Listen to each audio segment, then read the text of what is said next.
Let's get it, 580 Sports Talk, coming to you live and direct on a Wednesday. Happy hump day to each and every one of you. We've got 3 hours plus a little overtime on 580 Sports Talk this afternoon and evening on the Sports Voice of Kansas, 580 WIBW, FM 104.9, online at 580WIBW.com, and live on our video channels, our YouTube channel, 580 Sports Talk, our Facebook page, WIBW News. However you are consuming the program today, thanks for being a part of the conversation here on 580 Sports Talk. My name is Dan Lucero. I'm flying the plane solo for the first little bit today. Brendan Dworzynski out today. Spencer Dupuis will be along in a little while, so just me to start, but we'll have some company later on. And we've got, as I mentioned, 3 hours of 580 Sports Talk, plus a little overtime before we hand the ball to the Royals Baseball Network at 6:30 for pregame coverage of Game 2 of the Royals 3-game series in Arlington against the Texas Rangers. Royals winners last night, 6-1, and we will talk about that and maybe the most well-timed segment in the history of 580 Sports Talk, at least recent history of 580 Sports Talk. We'll discuss the power surge we got from Salvador Perez, Bobby Witt Jr., and the Royals last night, and the good and the bad that came with last night's streak-busting 6-1 victory over Texas. Game 2 is tonight. Chris Bubich on the bump against Patrick Corbin. Battle of left-handed starters tonight. First pitch once again set for 7:05 Central, so 6:30 pregame here on 580 WIBW and FM 104.9. So we'll have an overtime conversation of the day before we fully hand over the reins.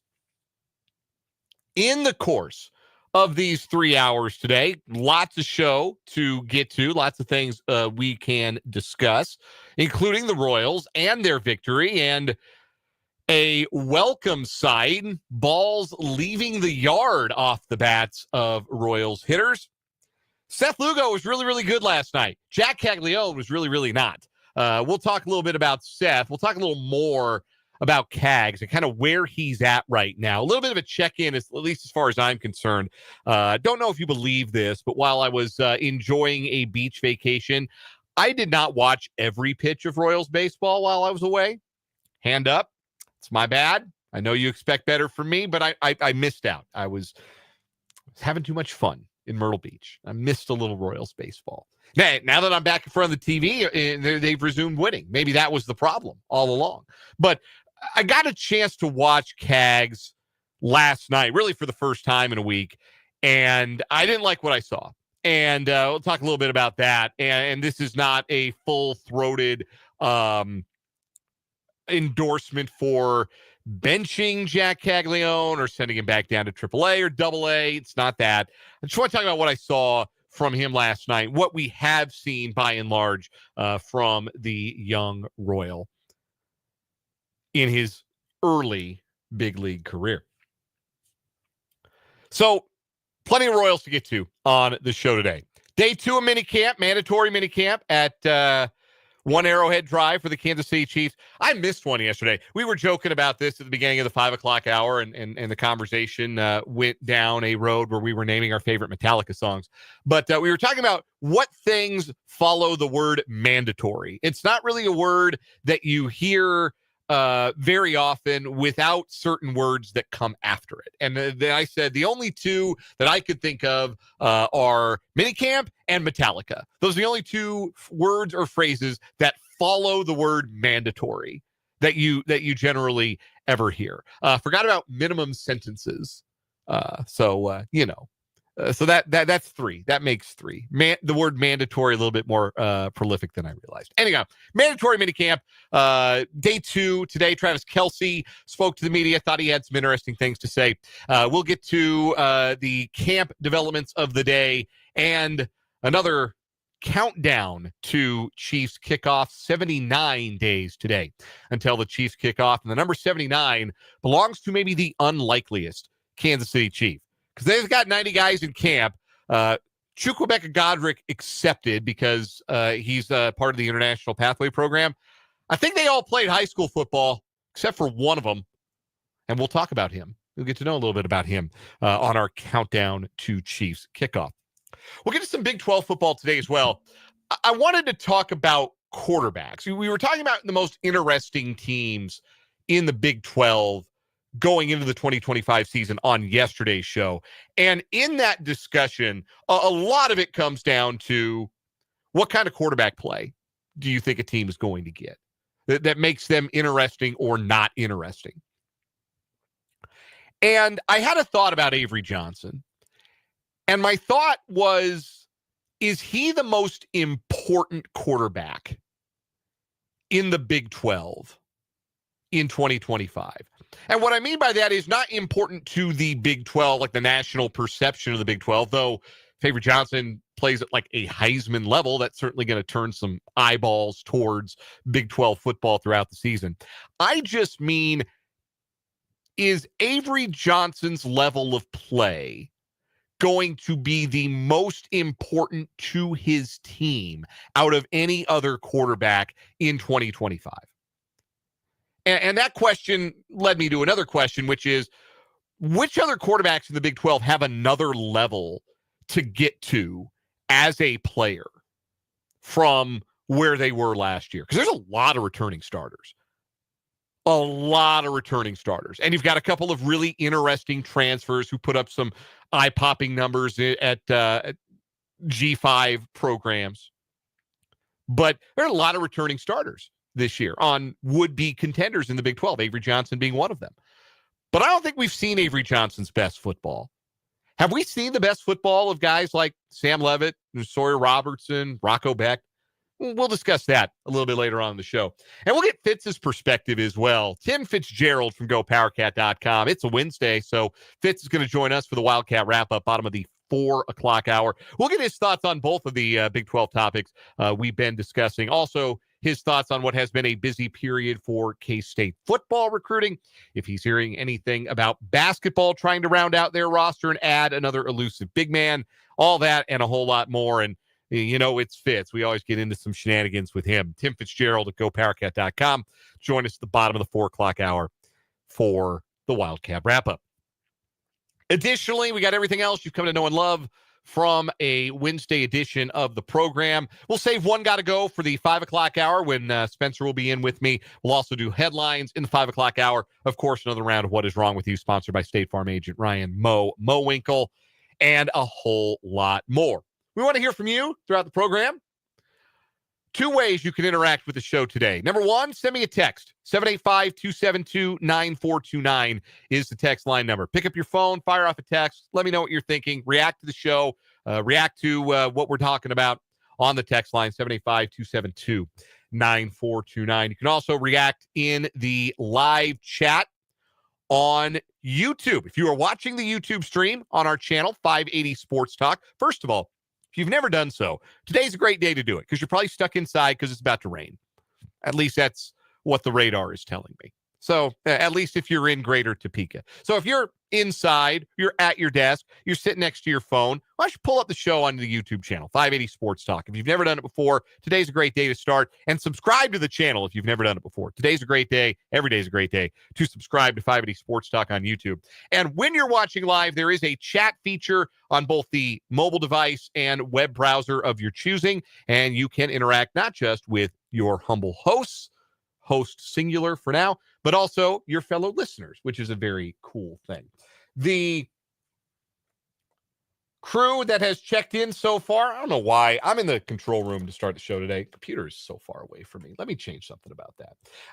Hello to everybody checking in here this afternoon on a Wednesday. Mark H. is in the chat. Christopher, Ryan, John, Trevor is checking in. Joe and Vance, hello to all of you. The typical crew checking in. Appreciate seeing you guys and look forward to seeing more of you in the live chat on our YouTube live stream. Again, the name of the channel, easy one to remember, 580 Sports Talk. Royals 6, Rangers 1 last night in Arlington. We asked the question at the top of yesterday's show, where have all the home runs gone for the Kansas City Royals? And it turns out they were just hanging out in Globe Life Field in Arlington the whole time. That's where they were. Royals found their power. They found it right away. And I have to tell you, I don't usually, you do a segment. Baseball, when you're covering a baseball season, like there's always a game the next day, right? So whatever you're talking about, whatever you're grumpy about or excited about, it can turn on a dime. It can be completely different by the time you take the mic hot the next day. That's the way baseball works. With football, you've got the whole week to break down what you saw on Sunday or Thursday or Monday night. And you've got the whole week to dissect that, and then the whole week to look ahead to the next opponent. And then Sunday is the game, and then Monday you do, or Friday or Tuesday, you do the post-game analysis, the hindsight, the Monday morning quarterbacking, they call it. With baseball, there's always a game. We go into a show knowing that the thing we talk about, we could sound really dumb talking about no more than 9 innings later. So we did a whole thing yesterday about the lack of power that the Royals have displayed this season. The fact that they are and remain dead last in Major League Baseball in home runs. And we talked about the variety of reasons for that, some beyond the Royals' control, some attributable to just plain bad luck, but the facts are the facts. This is a team that has not generated power, and it's a big reason why they have struggled to the record that they have struggled to in a season where more was expected of them. And I got the game on last night, and the fourth batter of the contest, after Maikel Garcia drives in Bobby Witt Jr. With the Baltimore chop single through the left side of the infield to make it 1-0, Vinny Pasquantino gets a 3-1 fastball from Jack Leiter and does exactly the thing you're supposed to do when you know a 3-1 fastball is coming and you get one and it's a strike. Vinny hit the bejesus out of it. And in 22 of 30 Major League ballparks, Ryan Lefevre cited this on the TV broadcast, 22 of the 30 big league ballparks, that's a homer. Not Globe Life Field. Evan Carter caught it at the warning track. And I thought, what a perfect encapsulation of the thing that we were talking about. That some of the Royals' power issues this year have been down to the fact that they have hit some home run caliber baseballs that have not left the ballpark, sometimes because of the wind blowing in, sometimes just because of where they hit them or what ballpark they hit them at. And that was going to be yet another example. A ball that Vinny Pasquantino hit that did everything right. 3-1 fastball, knows it's coming, puts the barrel on it, leans on it, crushes it. You watch the replay of that. Jack Leiter thinks it's gone. He drops his head on the mound as the camera is switching from the behind the pitcher camera to the center field camera. He thinks it's gone. Vinny probably off the bat thinks it's gone, and it dies of the warning track, 400 and however many feet away that was. And I thought, what a perfect example of exactly the thing we were talking about today on 580 Sports Talk. And then the next batter is Salvador Perez, and he hits a home run. The first of two that he would hit on the night. And Bobby Witt Jr. would add another. And, well, that answered my question. Where have all the Royals home runs gone? They've been hanging out at Globe Life Field. Royals hit 3, win the ball game 6-1. A welcome return to the winning formula from last season, a formula that the Royals have not successfully followed for the better part of this season. They got big production from their best hitters, and their starting pitcher was outstanding. In addition to Salvador Perez's big night, 2 home runs. I don't know if you caught his post-game interview on the television broadcast, by the way, when Joel Goldberg informed him that with his multi-home run game, he now holds the record, Salvador Perez, in case you missed this, the most multi-homer games in Royals history. Salvador Perez now with 18 career multi-homer games. That's one more than George Brett. And he told Salvi that, and Salvi had no idea. And he got a big kick out of it. And then he said, I got you, George. It was great. It was a really neat thing. You know what I'm talking about if you watched the TV broadcast last night. But Salvi has a big night. Bobby Witt Jr. dings a dong. Maikel Garcia with a hit with runners in scoring position to drive in a run to get the game started off right. early offense and then mid-game offense building on that. That's where the Royals have really fallen short. We've seen them do well early in games, maybe even put up a crooked number early, and then just not build on that. The second or third time against a starter, not being able to capitalize on more opportunities. That's been a big part of why their offense has struggled this year. But they did get that mid-inning offense. They did get more production from their best guys. And then Seth Lugo was great. And that was about as good as I think Lugo has been all season. He had 14 swinging strikes, 9 strikeouts, which was a season high. Lugo had everything working. Like, if you watch him this year, I don't know, and I don't have this data in front of me, and I meant to look for it, and I don't have it in front of me. But it does feel like his velocity's a little off from what it was last year, that he doesn't maybe have as much heat as he did last year. And you've seen the results. He has not been as good, for being frank, as he was last season. He simply hasn't.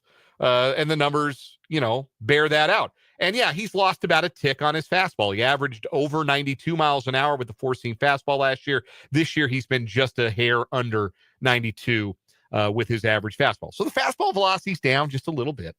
And he's getting older, and he's following up a year where he set a career high in innings pitched. Maybe there's not as much juice in the arm this year. He's throwing a bunch of pitches, like a bunch of different kinds of pitches. I do wonder if this is the start of, and this would be understandable because Seth Lugo's in his mid-30s, if this is the start of the kitchen sink era for Seth Lugo, where he just turns into, instead of being like a big strikeout guy or, exclusively leaning on 2 pitches or 3 pitches, where he just turns into the junk baller. Like, I half expect him to incorporate some pauses and hitches into his windup, like, you older listeners will know Louis Tiant. Like, that's kind of the all-time example of that. The little hitches. Johnny Cueto, obviously, is a great contemporary Royals example of a pitcher who had some stutters and stops and starts in his windup to try and upset timing. I wonder if we're going to get there with Seth Lugo, because I think watching him this year, he kind of understands that he doesn't quite have the same stuff that he has last year. Not that it's fully gone, but just that it's a shade diminished. That he's not quite what he was last year. And he's got to figure out how to get guys out anyway. And one way you can upset a hitter's timing and keep a hitter off balance is throw 28 different pitches. That's what Lugo has tried. But he was really good last night. Last night was the most I think he has looked like the 2024 version of Lugo, where the changeup was really good. It felt like he could put the breaking ball where he wanted to, and he was working up in the zone with the fastball really effectively. He got some strikeouts, particularly against Wyatt Langford, who's been the Rangers' best hitter this year. He was able to use that fastball up in the zone, get Langford to chase it a couple of times, and get a couple of his 9 strikeouts against the Rangers' best hitter. So that was really good stuff from Lugo last night. I thought the best he's been. And if you remember last year, and we talked about it, it took him a while last year to get to the point where the strikeouts started to tick up. Through April last year, he was hardly missing any bats, and kind of had looked at it and started to wonder, okay, wait a second, are the strikeouts going to come for a guy who'd been a pretty good strikeout pitcher the year before? And then they ended up, arriving, and wonder if this start is potentially the start of that for Lugo. A season high 9, allowed just 3 hits, only walked 1, kept the ball in the ballpark, did hit 2 batters, but they were a really strong outing for Seth Lugo. And he has now nudged the strikeouts per 9 up above 7 per 9, where last year he was just a hair under 8. Now he's nudged that up over 7. The walks continue to go down for him. And hopefully this is Lugo moving in the right direction. Again, with Cole Reagan's out for an indeterminate amount of time at this point, Royals need the best version of Seth Lugo. They need that version of Seth Lugo to show up every 5 days. And that was certainly a step in the right direction for the 35-year-old righty. Even against the lineup that, as we talked about yesterday, has not been good, keeping a struggling team struggling is often the hallmark of a successful pitcher as well. So that was the good stuff from last night. I thought that Lugo was really good. A couple of other things from last night. Back to Perez for a second. Had mentioned on yesterday's show that he had lost more home runs, according to Baseball Savant's expected home runs, than any Royals hitter. He was minus nearly 3 full home runs based on, again, the quality of his contact, where he'd been hitting the ball. Last night, he hit 2 balls that were no doubters, that were home runs just about anywhere you go. In fact, I think they were home runs anywhere you go. I'm going to go and dig that up now to make sure I'm not lying to you fine folks. But driving the ball, hit one to the opposite field, which was really good. It was his first home run was actually only a homer in 26 out of 30 major league parks. It would not have been a home run at Kauffman Stadium, interestingly enough. But his home run that he pulled down the line in the 6th, that, like Bobby Witt Jr.'s home run, a no-doubter. 30 out of 30 ballparks, that's a home run. So Salvi showing, again, the quality of contact is still there. And now, through 14 games in the month of June, the captain showing signs of warming up with the weather. 316 average in 14 games this month and a 579 slug. He has now 3 home runs at night in the last week after not homering in a night game in the first 2 months of the season, a stat that sounds made up but is not. And it means so much, not just because he's a middle-of-the-order bat for the team, but he's also Salvador Perez, right? He's the captain. He's the guy that is so widely beloved in that clubhouse. If he gets going, it's going to do wonders for that entire team. He's the guy, even more so than a Bobby Witt Jr., he's the guy that if he can get on a nice little hot streak, if he can get warm, start popping the ball out of the ballpark, and he's smiling that big Salvi smile coming back into the dugout after driving in runs, that's the kind of thing that can turn a team's fortunes. His abilities and his contributions are so welcome and so influential because of who he is. Because of his stature on the team, because of that C on the chest.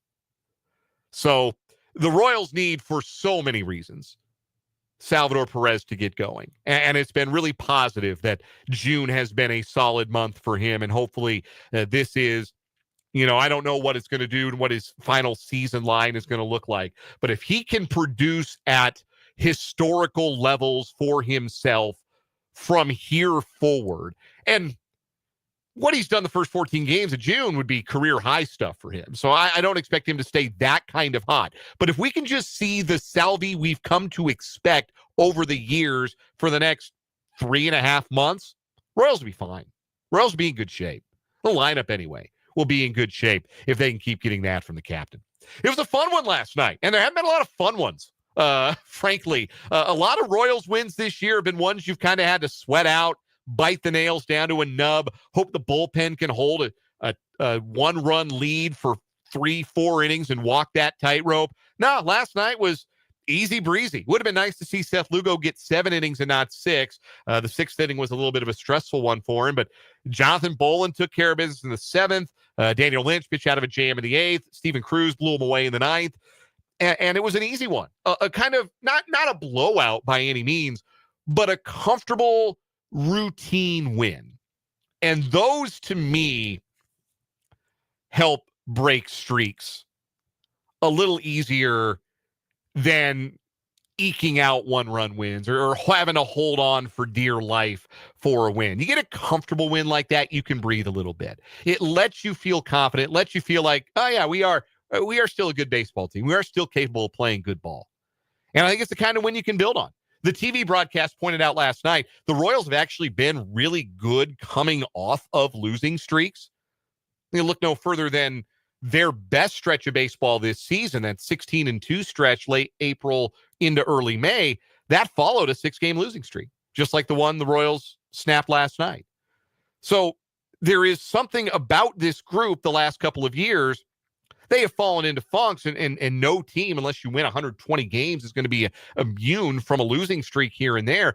They pick themselves up off the mat really well and find ways to build positive streaks following some of the negative streaks. And they could use one here, lest the playoff races and the central race get too far out of hand by the time July rolls around. We'll take a quick break here on 580 Sports Talk. That's the good stuff from last night. The bad, it didn't go great for Jac Caglianone. And I have some thoughts about the Royals rookie, because I think last night was the first time I've seen him frustrated. We'll get there. We'll talk Chiefs minicamp. We got some Big 12 football to get to. Tim Fitzgerald talk with us, bottom of the 4 o'clock hour for the Wildcat Wrap-up. It's a jam-packed show today. We're so glad you're here with us on 580 Sports Talk.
.334 on 580 Sports Talk, just starting on this Wednesday. Welcome in. Little bit of Chiefs talk coming up in a bit. Day 2 of mandatory minicamp. Our countdown to Chiefs kickoff continues. Royals were winners last night, but it was a rough night for the kid, Jac Caglianone, an 0-for with a couple of Ks. Drops his batting average on the year to 196, 10 for 51 since his much anticipated call up. Of those 10 hits, only 2 have gone for extra bases. They've both been doubles. He has struck out 12 times in 52 plate appearances to just 1 walk. It has not been the impact that was hoped for, certainly, when Caglianone was recalled from AAA Omaha a couple of weeks ago. And last night, watching his at-bats, and it's the first time, like I said, I was on vacation. I didn't get to see all his at-bats while I was on vacation. Be honest with you folks. But last night, getting to see him. That was a different hitter than the one I saw on the road trip when he had gotten called up through St. Louis and Chicago.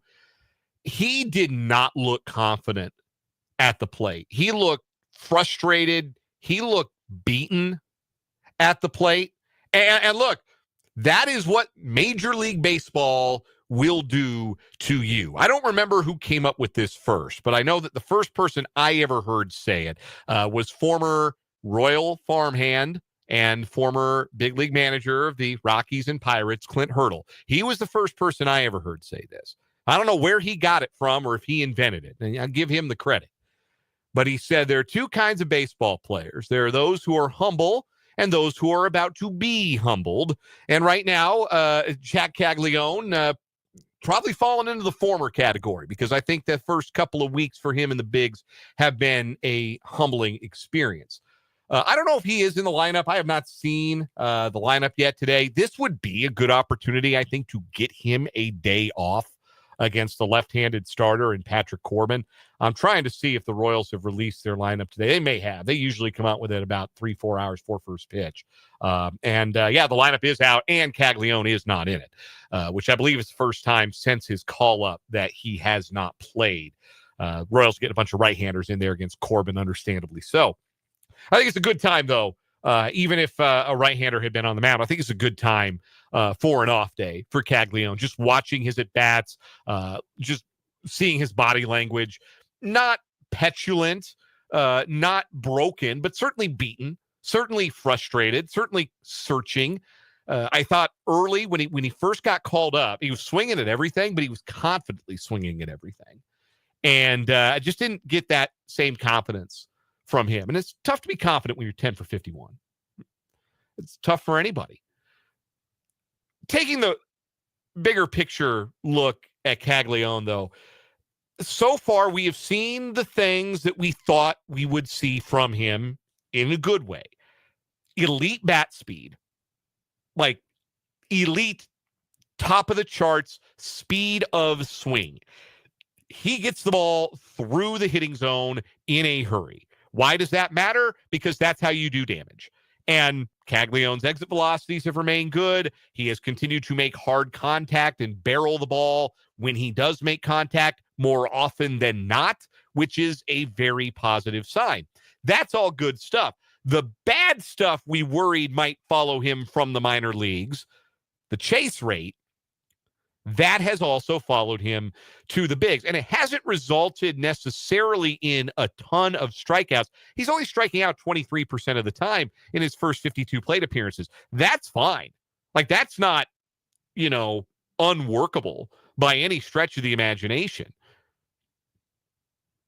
But the chase rate also speaks to making contact with pitches outside of the zone. And like we talked about when Cags got called up, that was always going to be a concern. Because he is so good at getting the bat to the ball, you're often able to do damage on pitches outside of the zone when they're coming from guys in the SEC or guys in the International League. And it's a little different in the major leagues.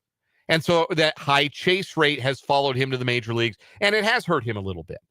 And I think that he has tried to rein it in a little bit. Like, remember that first big league game? I think he swung at every pitch he saw but one. And he has tried to rein it in, but that's the kind of thing where you get to thinking too much about one thing. And as Yogi Berra famously said, and I know I can give him credit for this one, how the hell are you supposed to think and hit at the same time? Cag's struggling right now. I don't think he's overwhelmed. I don't think he's overmatched. I just think that he is experiencing the most difficult transition a baseball player ever experiences, from the minor leagues to the major leagues. And there have been the good elements that have made their way up with him from AA, AAA, and there have been the negative elements. And so far, the results haven't been what you want. But there are still those positive elements that will lend to more good outcomes if he sticks with it. So I do not believe, I know, the average back down below 200 last night was an ugly one for him. Tonight he gets a night off that I think he really needs. Good reset for him. But I still think he's where he belongs. I do not think watching him that I'm watching a hitter that does not belong at the major league level, that needs further AAA seasoning. I think he's where he belongs, and I think that the adjustments that he needs to make it will be best for him to make those adjustments against major league pitching. And that's another reason why Salvador Perez's solid start to June and Bobby Witt Jr. kind of getting going these last two games have been a positive, because the more those guys do damage, the less pressure there is on Caglianone to deliver. So that'd be good for everybody. Take a short break. We will do a hard pivot from the Royals to their roommates over at the Truman Sports Complex. Mandatory minicamp continuing for the Chiefs. It is Esapole days until Chiefs kickoff. We'll tell you who that is next on 580 Sports Talk.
"79 days until the Kansas City Chiefs face the Los Angeles Chargers in Brazil to open the 2025 NFL season. You will hear that game like you will hear all of the preseason games before it and every regular season and postseason game following it right here on the Sports Voice of Kansas, 580 WIBW FM 104.9. Number 79 on the Chiefs' active rosters, a gentleman named Esapole. He is an undrafted free agent offensive tackle out of Washington State. And he is the unlikeliest member of this 90-man roster in the sense that he didn't play high school football. It's a really neat story. His brother played college football at Washington State, played in the early 2010s. He was a defensive tackle. Esapole was a basketball player in high school, and a pretty good one, but not a player who was receiving a ton of attention recruiting-wise. So he goes to his brother, Tony's his name, and says, "Hey, I'd like to learn how to play football. Maybe I can play football in college." I mean, he's 6'7", got a lineman's body. Why not, right? So his brother essentially teaches him the game. They find a space for him at a junior college in Northern California, Chabot College. And he starts every game for 2 years in junior college. Again, this is with no prior football experience. He starts every game in junior college. He ends up one of the best JUCO prospects in the country. commits to Washington State, started his first career game as a junior, and then as a senior starts every game and did not allow a sack last season. Esapole did not allow a single sack. 6'7", 320, UDFA on the Chiefs roster. Obviously, it's a whole lot of raw talent. Somebody who can be said is just learning the game. But what do the Chiefs love? They love raw talent. They love heaps of clay that they can mold into players. And sometimes it works. And sometimes it doesn't. Still waiting on that Tano Passanio breakout year, personally. I'm still a believer. Still holding out hope that one day it all clicks for Tano Passanio. But anyhow, Esapole is kind of one of those just a blank slate that you could project anything. Could he play tackle in the NFL? He could. Could he be just a swing guy who hangs on and maybe this is the guy who's effectively the next Prince Tega Winogo, where he's your 9th or 10th offensive lineman. I don't know what the outcome is. It's very possible that today is the last day we ever mention his name on the 580 Sports Talk airwaves. But it's a really cool story. Probably the best of the stories of the folks on the camp roster. The guys who are hoping for, and realistically for Pole, it's probably a practice squad spot. The guys who are hoping for something like that, he's one to root for. It's a really cool story. No high school football. Here he is in Chiefs camp.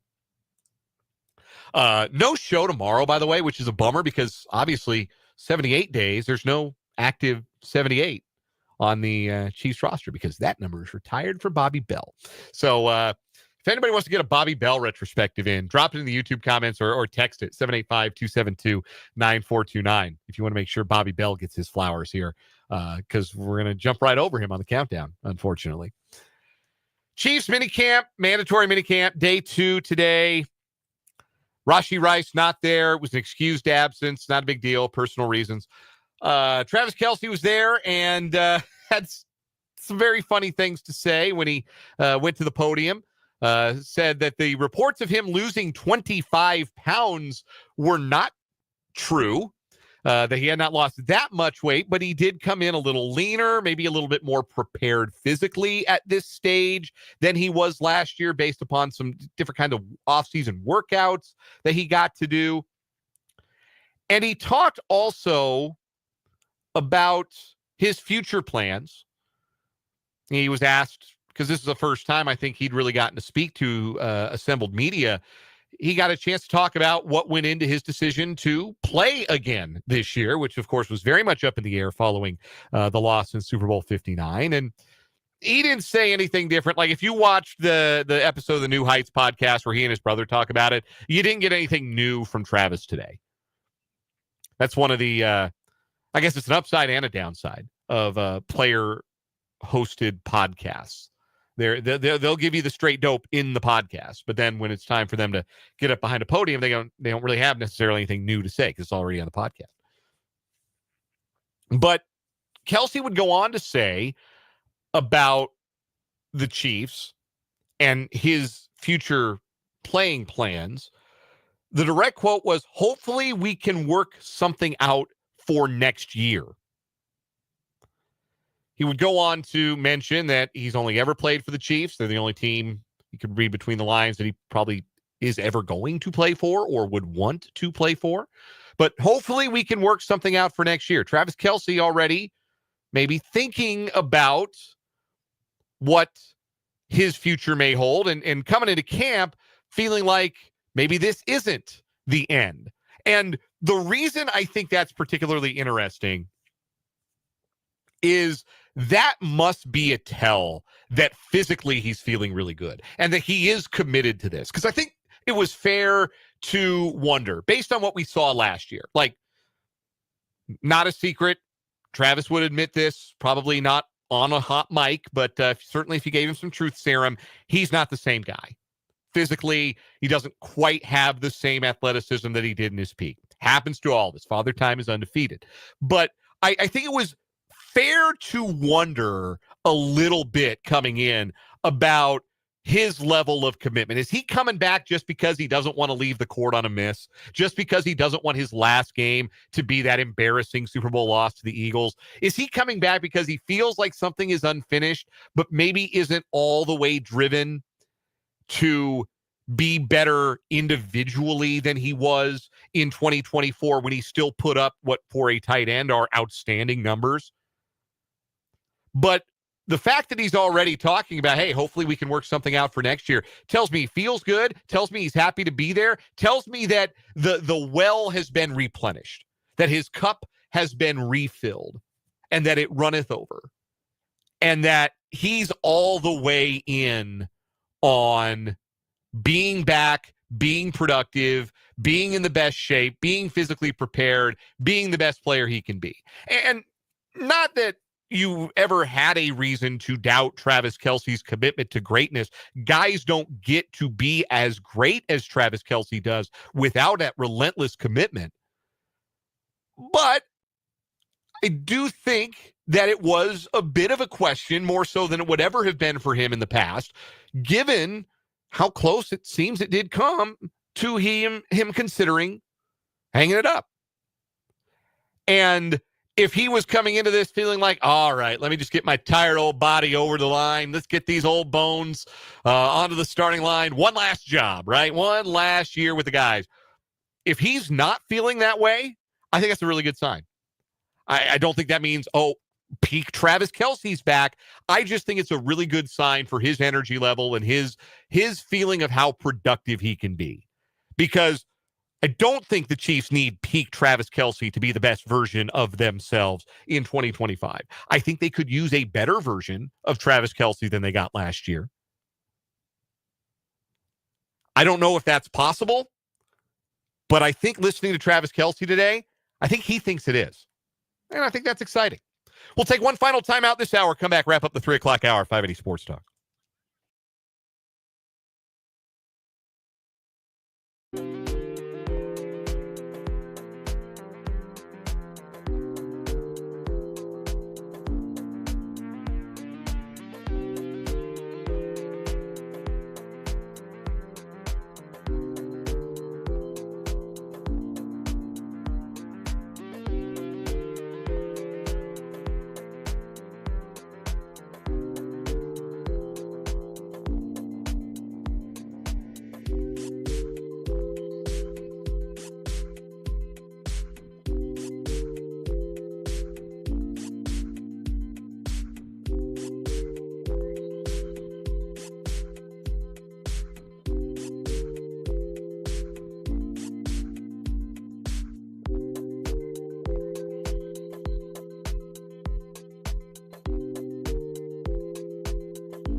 One last Royals note before we wrap up this 3 o'clock hour. We discussed it a couple of weeks ago, and the Royals signed 45-year-old Rich Hill to a minor league contract.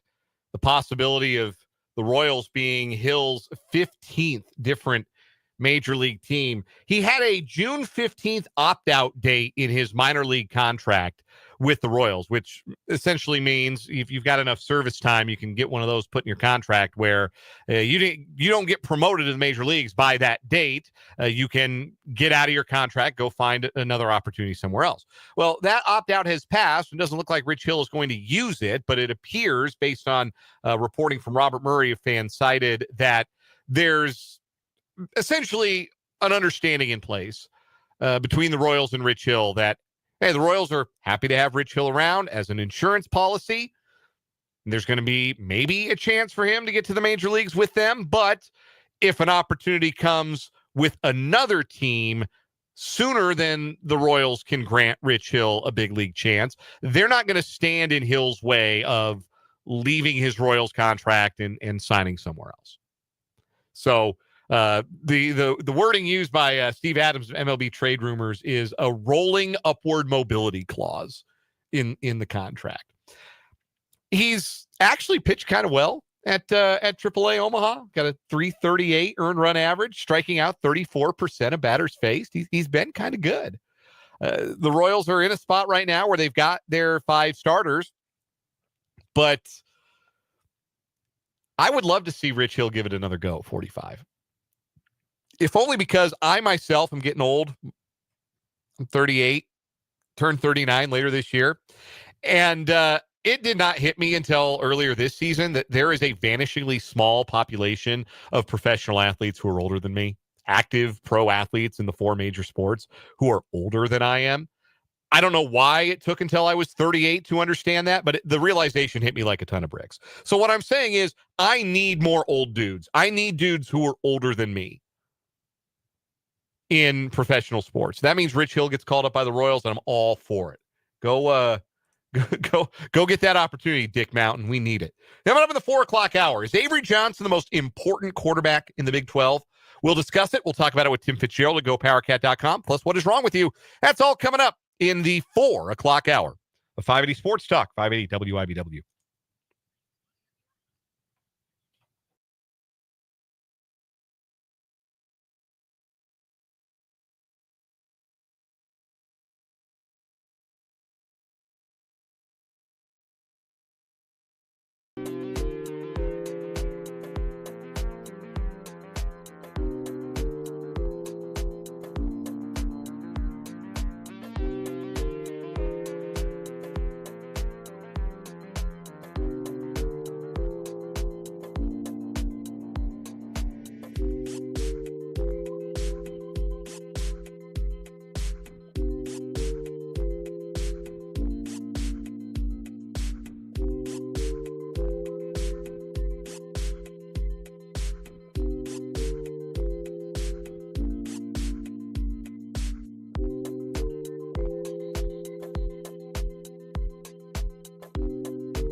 Let's get it. 580 Sports Talk, hour number 2 on a hump day.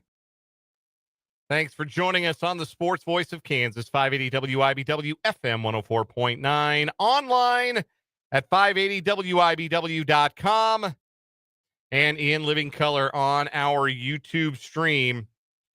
580 Sports Talk, the name of the YouTube channel. You can also watch us on Facebook at WIBW News. Thanks for joining us. We're glad you're here on this Wednesday. Dan Lucero, Spencer Dupuis with you. Brendan Dworzinski off today. We're all off tomorrow, by the way. Just a heads up on that. Tomorrow is a federal holiday, Juneteenth.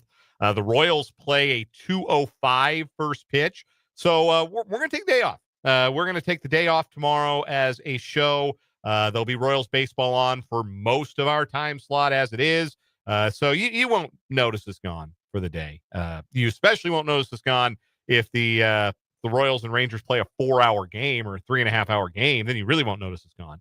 But you won't notice us gone tomorrow. And we'll be back Friday from 3 to 6. So, but we are going to take the federal holiday off tomorrow. Just a heads up, a little show business, not show business, but show business for you there. Still to come on this program today, we've got What is Wrong with You coming up later this hour. We got Tim Fitzgerald, GoPowerCat.com, coming up later on this hour. Going to talk to Fitz about the latest with K-State football recruiting. Been a very busy period for them adding to the class of 2026. And obviously the headline player that the Cats are pursuing a year after locking up the top prospect in the state at tight end in Lincoln Cure. They're trying to pull the same trick with Ian Premer out of Great Bend. We'll ask Fitz what he can share with us regarding K-State's pursuit of Premer. And some other stuff as well with Fitz coming up at the bottom of this hour for the Wildcat Wrap-up. Want to hear from you. The text line is open. 785-272-9429 is the number. 785-272-9429. We are receiving your texts. We got a text from someone. It was just a test. I don't know what that was about, but yeah, somebody sent us a text. I don't know if they were testing their own phone. They were making sure the text line was actually open. It is. It's open. 785-272-9429. Shoot us a text. You can also get at us in the live chat on YouTube. It's streaming on our YouTube channel, 580 Sports Talk. There is a live chat feature that you can use to interact with us and your fellow listeners throughout the show. You also watch the show. We switched to the 2-camera now with Spencer joining us. Spencer's in the control room. I'm in the talk studio.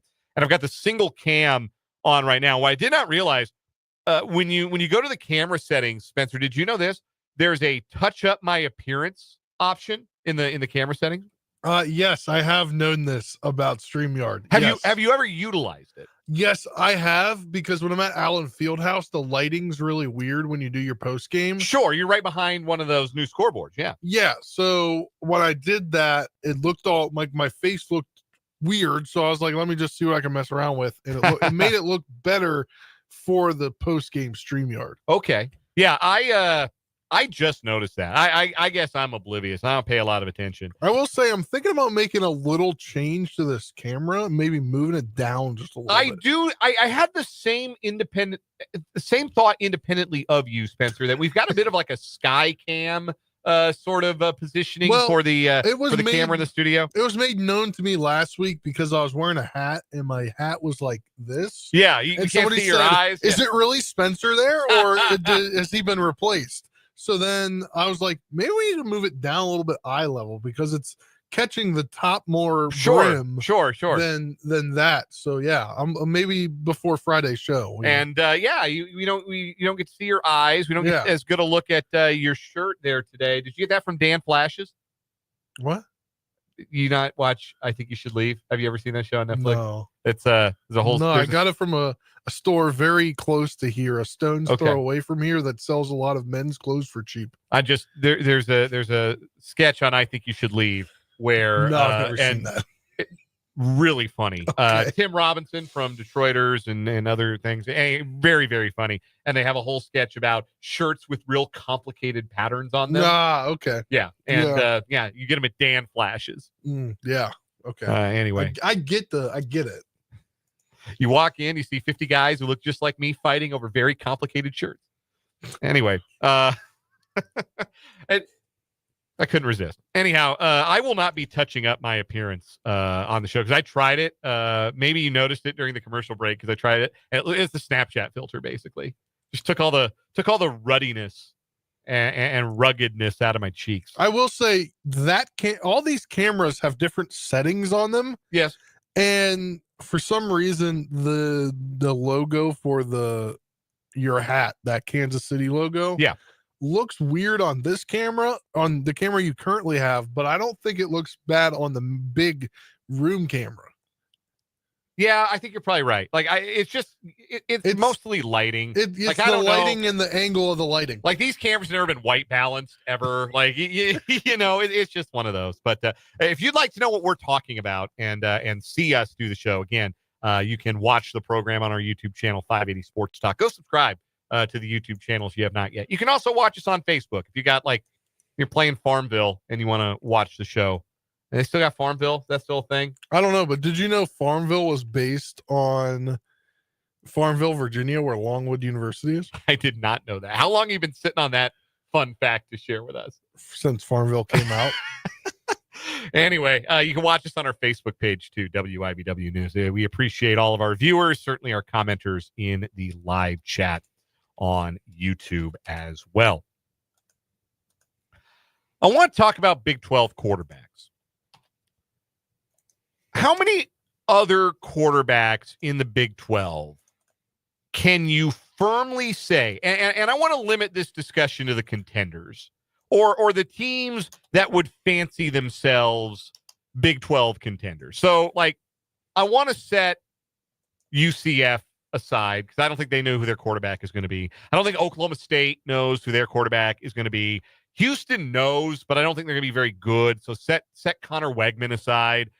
Set Noah Fafita aside at Arizona. Man, you talk about a guy I thought was going to light the league on fire last year. And he lost Jed Fish, and that didn't work out very well for him. And now he's lost Tet McMillan. And he might be stinky. He might just be bad.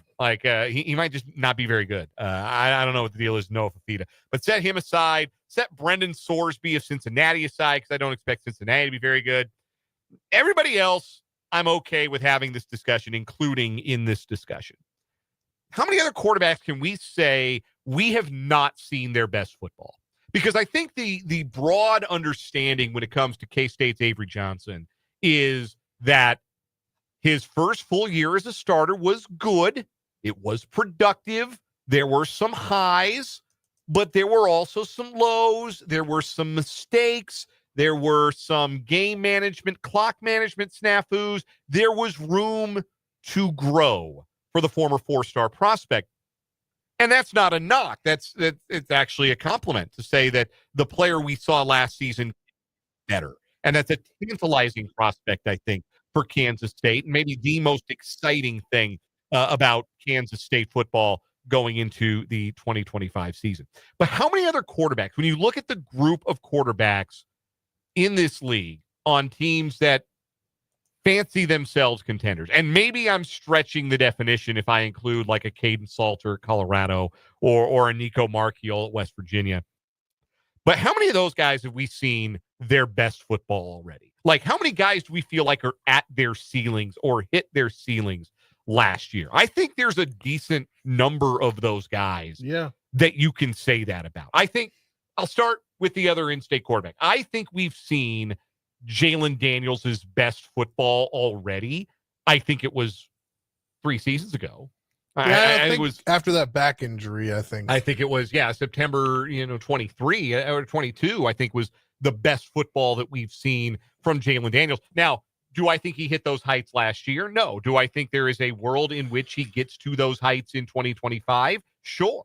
But I do think we have seen the ceiling for Jalen Daniels. We have seen the best football that Jalen Daniels is going to play. And honestly, I expect, like, the best I would expect from Jalen Daniels in 2025 would be a very similar player that we got in 2024, just without the mistakes, without the interceptions that we saw that really hurt KU, particularly in the first half of last season. Basically, what I'm saying is, I think second half of last season, JD is the one to expect for 2025. I think that's reasonable. But I think we've seen his best football. Like, he's an older player. I don't know that there's another rung on his ladder, so to speak. I don't think there's another rung on Jake Ratzlaff's ladder. And whether or not we're even going to see him on the field this next season is a little bit up in the air, certainly. But I don't know that there's another rung on his ladder. I think last year was about as good as he's capable of playing. Those are the guys I know for sure. Like, I feel very certain in saying there is not another rung on the ladder there. The most interesting guys to ask that question about are Sam Leavitt at Arizona State and Rocco Becht at Iowa State, who are young quarterbacks. I don't think that they are as athletic as Avery Johnson. I don't think anybody would argue with me making that particular claim. But do I think that there's another level for those guys to get to production-wise, as passers? Like, they'll mature as players. I think that's certainly possible. But just in terms of the raw production, is there more ceiling for Sam Leavitt? Is there more ceiling for Rocco Becht? If you had to pick one of them, Spencer, by the way, and say that I think there is, like, I expect more growth from one of those two guys next year than the other, which one would it be? If you're buying future stock on one of those two guys, who would it be? Would it be Leavitt or Becht? Just out of curiosity. I think it'd be Leavitt. Okay, why? I just think he's better positioned with the people around him, in my opinion. That is definitely a fact. He's not losing his two best wide receivers. Yeah, like, he's still got dudes around him to help him be his best.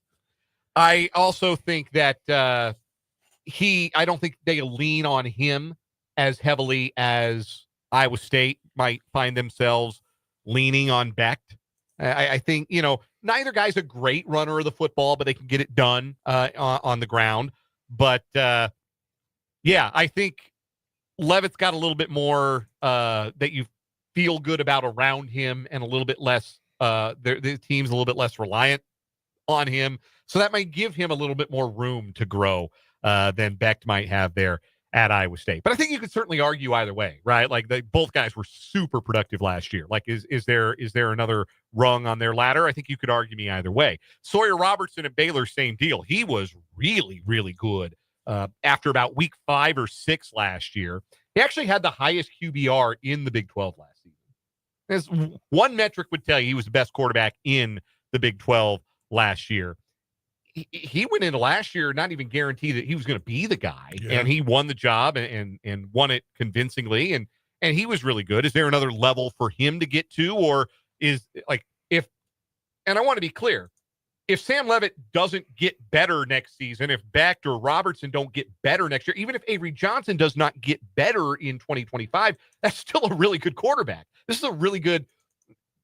Doing the research for this made me want to look into, like, does Big 12 like have the best quarterbacks? Is this the best quarterback conference among the Power Four? Hold that thought. We're going to get to that on a later show. Baron Morton and Josh Hoover are guys at Texas Tech and TCU, respectively, where Morton, I don't know if he's lost too much development opportunity because of injuries. And we know Brendan's take on Josh Hoover. I tend to lean in his direction. I don't think Hoover's good. Like, I don't think he's bad. I just don't think he's particularly spectacular. I don't think that there's a ton more to offer for him. Also, his two best wide receivers were pretty high NFL draft picks last season. That's going to be really hard for him to replace. So I say all of that to get to this question.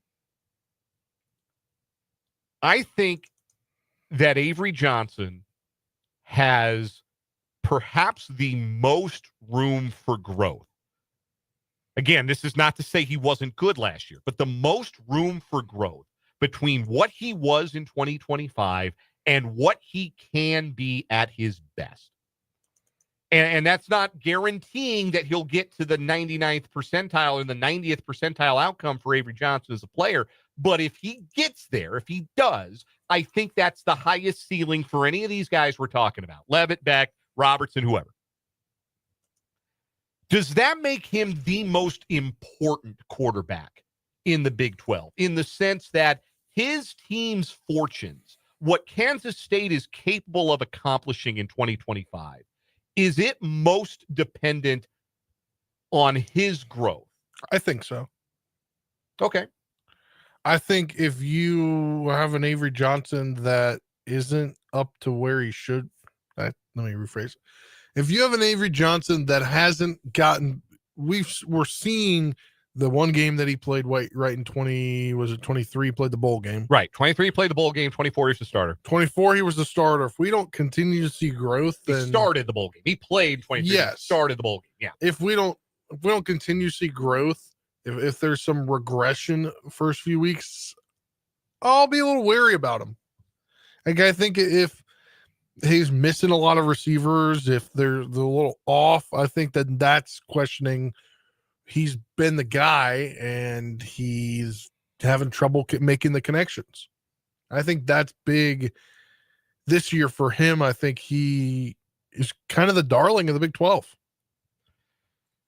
I think that by way of answering this question, I would say this. I do think that he is the most important quarterback in the Big 12 because I think the only other quarterback that I would put in the conversation, honestly, is Devin Dampier at Utah. And we talked a little bit about him yesterday, vis-a-vis how interesting Utah is this year. Utah is going to be Utah. Like, they have a brand, they have an identity, they know who they are, and they were a toxic waste dump at quarterback last year when they never got Cam Rising healthy.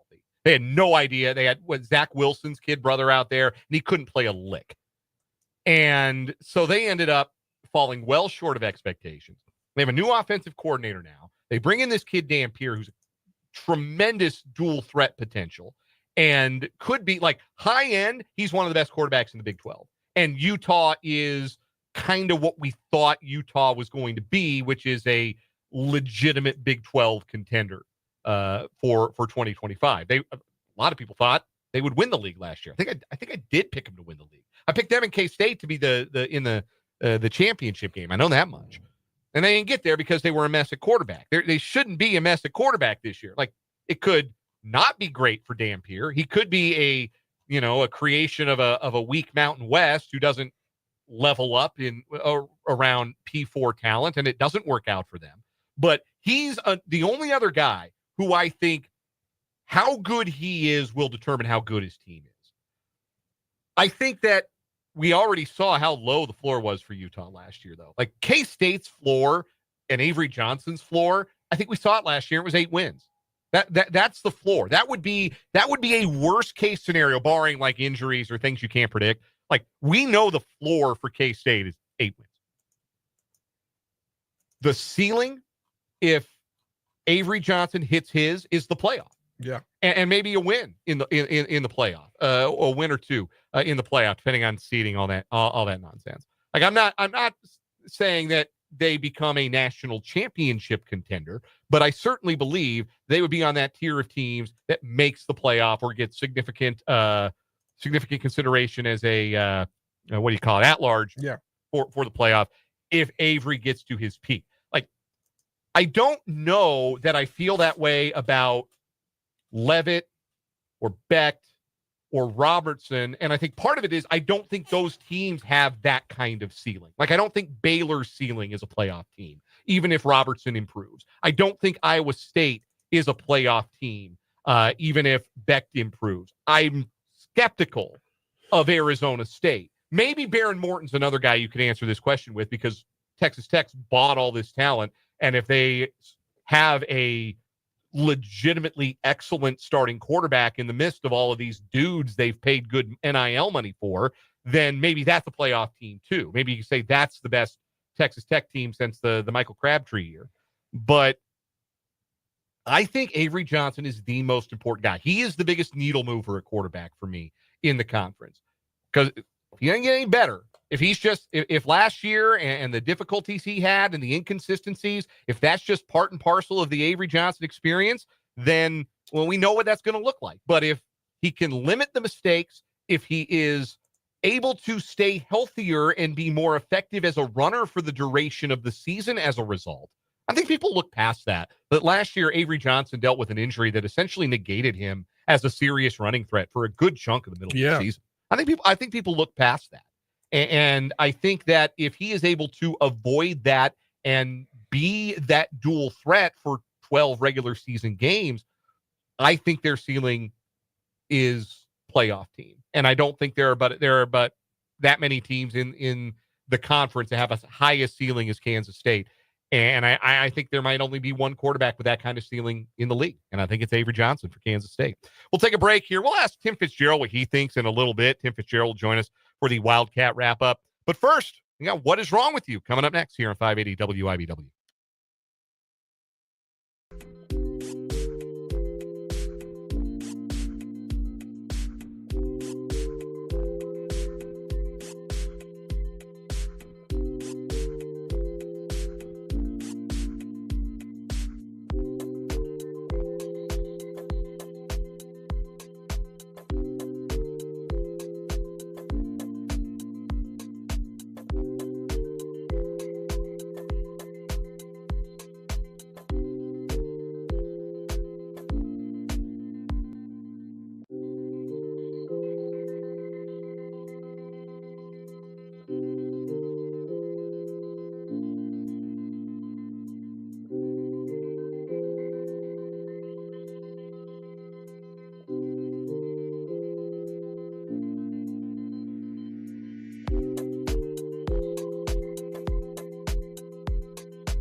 What is Wrong With You on 580 Sports Talk is sponsored by State Farm agent Ryan Mo Winkle Insurance and Financial Services. Give Mo a call today, 785-273-1572. Storm season, you want to make sure you're insured through all of that. Give Mo a call, 785-273-1572. Current weekly champion, Cowboy Cody from Kentucky, set a raccoon loose in a Kentucky bar because they had banned him for a drunken mule incident, which is a whole other thing. But, set a raccoon loose in a bar, a rabid raccoon, a feral raccoon loose in a bar. Not like a pet raccoon, just a raccoon he found and was carrying around. He set it loose in a bar. Cowboy Cody's our current champ. We got two news stories today. The title for my story is Tequila Makes Your Oven Doors Fall Off. We go to Madison, Wisconsin. An apartment occupant reportedly used tequila to marinate a home-cooked turkey Sunday evening, causing the oven door to blow open. According to the Madison Fire Department, the 911 caller said they were cooking a turkey in the oven for 8 minutes when the oven door blew open. Firefighters arrived to check the oven. A thermal imaging camera was used, and firefighters opened the oven, whereupon blue flames shot out. The oven was removed from the apartment. The occupant said they've used this recipe before but had no issues. Firefighters presumed the accumulated vapors from the alcohol were not being vented properly from the oven, and when exposed to oxygen would ignite. The occupant had to be evaluated for burns but was not taken to the hospital. I want to ask first, I'm familiar with the concept of marinating a turkey, brining a turkey. Yeah. My mom, when she's hosted a Thanksgiving dinner, she'll brine a turkey for 3 days and do a homemade brine. There's you get like a sort of a dark beer, not like a stout, but like a dark ale as part of the marinade. And can't do that anymore because my mom had to go gluten-free. But, I'm understanding. Yeah, you use alcohol as part of a base for a marinade. That's not crazy to me. No. Tequila? Tequila is a marinade? What are we doing here? I mean, can anybody explain that to me? I kind of have a way that tequila is one thing, but like liquor in general, right? Like whiskey is used for meats. Yeah. No, I can see that. Like barbecue, right? Like you have a whiskey and I understand they're just choosing different kind of liquor. Like tequila lime flavored, like skirt steak or chicken breast. Like I'm with you. Like I can understand that. Why turkey? Why would you tequila lime marinate a turkey? That sounds gross. Maybe you were trying to figure out what tastes good. They liked it enough when they did it the first time to do it again. Didn't vent the oven well enough. Almost blew themselves up. Anyway, that's my story. What have you got today, Spence? Yes, we are going to go to Florida as an argument over mangoes ended with a Florida man pulling a gun on another man and telling him, "I'm going to shoot you." Rodrigo Menzilabal, 29, that's just as good as it's getting. Okay. I apologize, Rodrigo. Has been accused of aggravated assault with a deadly weapon on a person 65 or older after getting into a fight with another man who is picking mangoes off of a tree, WPLG reported, citing authorities. The elderly man was driving by a Miami home Monday when he saw a mango tree outside. He decided to go to the home and asked to pick some fruit. According to the authorities, police said a woman who greeted him allowed him to take some mangoes. Then the woman became impatient and called him to find out what was taking, or called called Rodrigo to figure out. Yeah, go with Rodrigo. Yeah, called Rodrigo to see what was taking the man so long, according to cops.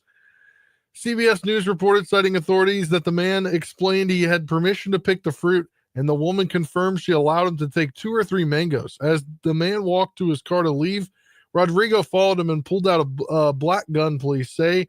He racked the slide and told the man, "I'm going to shoot you," according to authorities. Police said Rodrigo allowed them to review his Ring camera footage, which showed the man grabbing a gun from his pocket. The man continued to approach his car, and Rodrigo followed him.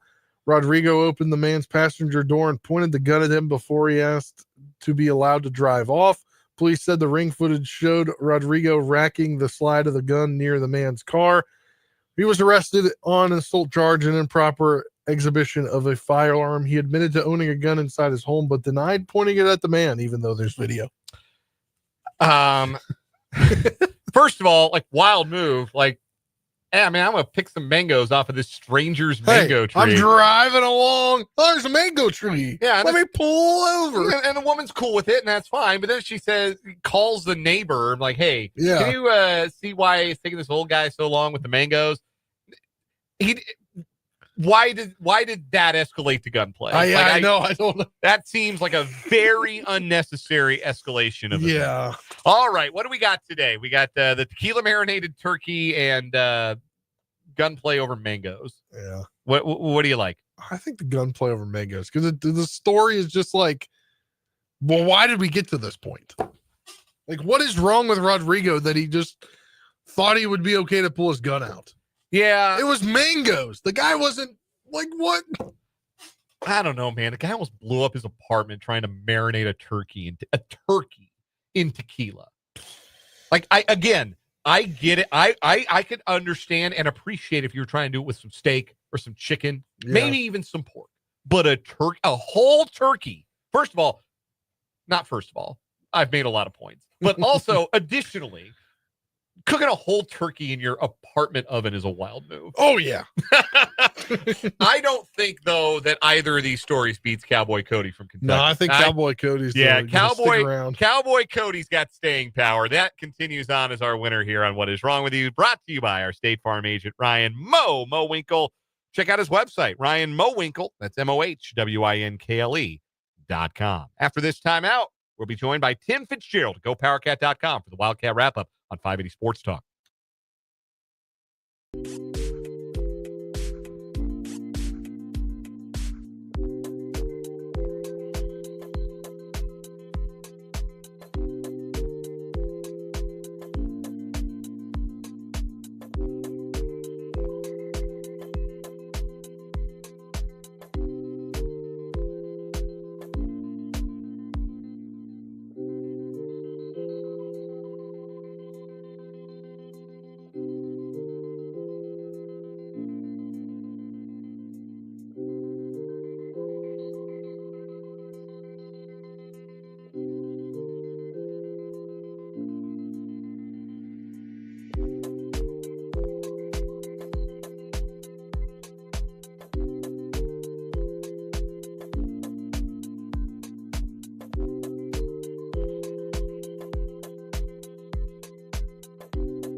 We will be joined momentarily by Tim Fitzgerald, GoPowerCat.com, for the Wildcat Wrap-up.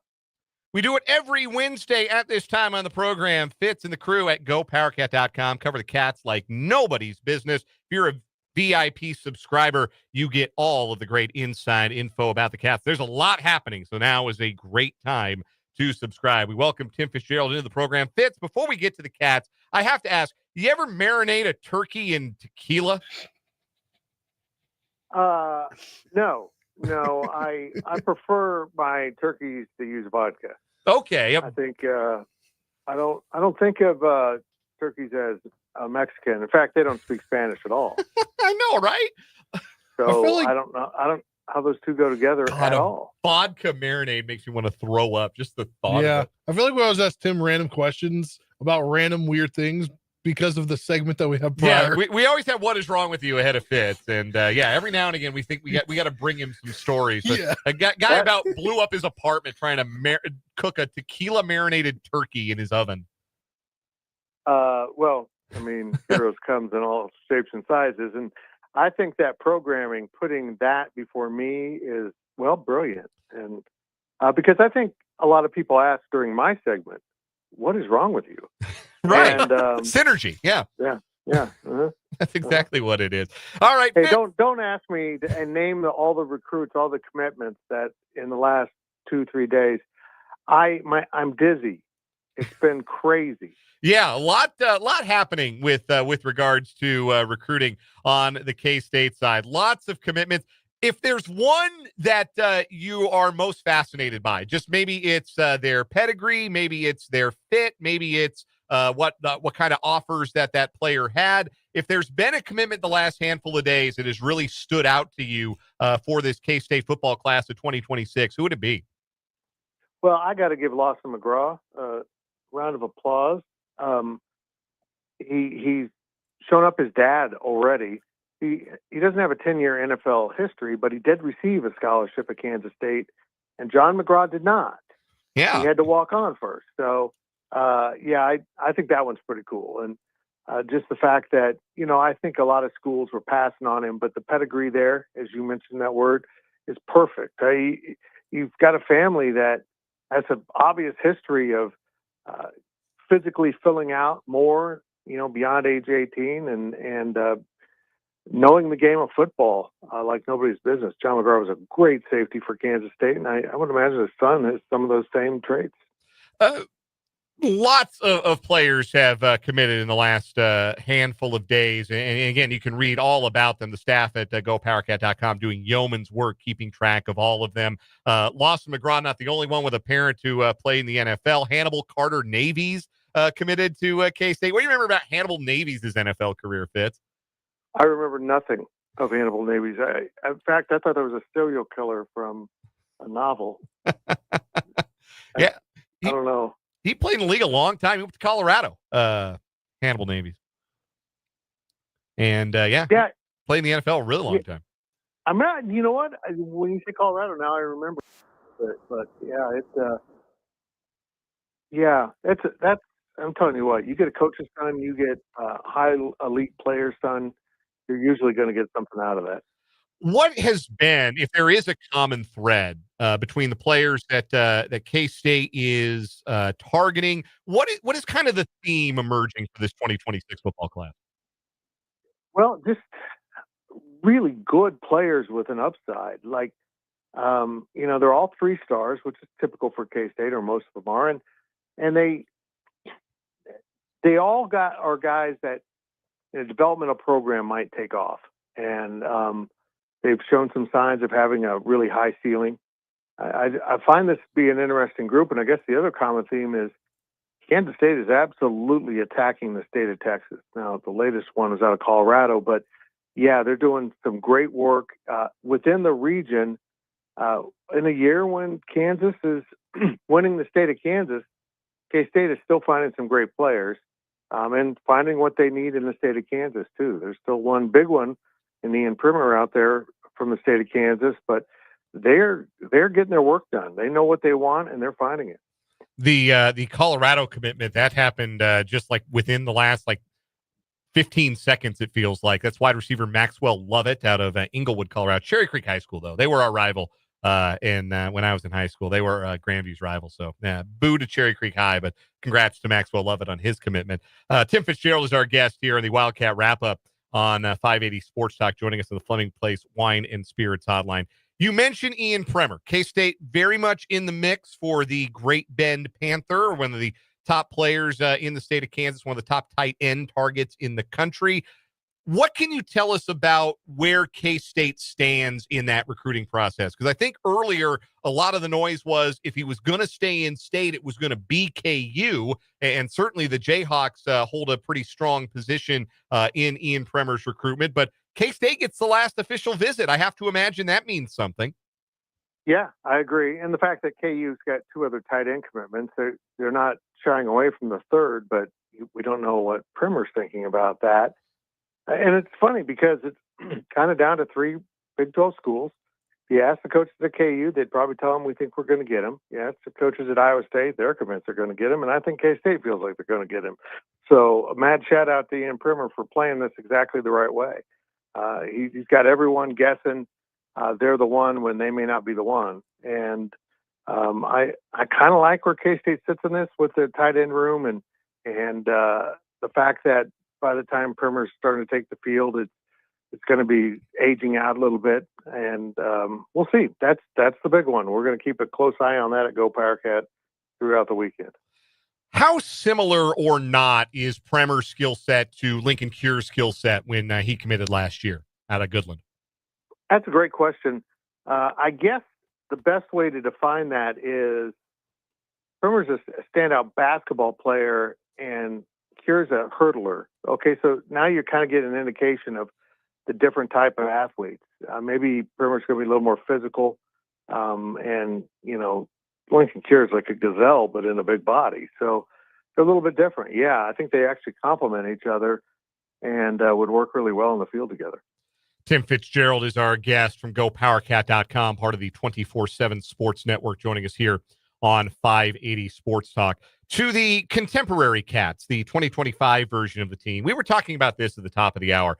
I posited that Avery Johnson is the most important quarterback in the Big 12 in 2025, in the sense that I think whether or not he reaches his ceiling or takes a leap forward as a player holds more sway over how much his team can reach its ceiling than any other quarterback in the Big 12. Would you say that's something like an accurate assessment about just how important Avery's development is to what K-State can achieve in 2025? As I sit here and I can't think of anyone else, but that's really interesting. I hadn't thought of it in that perspective, but I think you're right. And maybe there is someone out there. I don't know if Rocco Becht maybe, but I just think Avery's got the highest ceiling in the conference. I really do.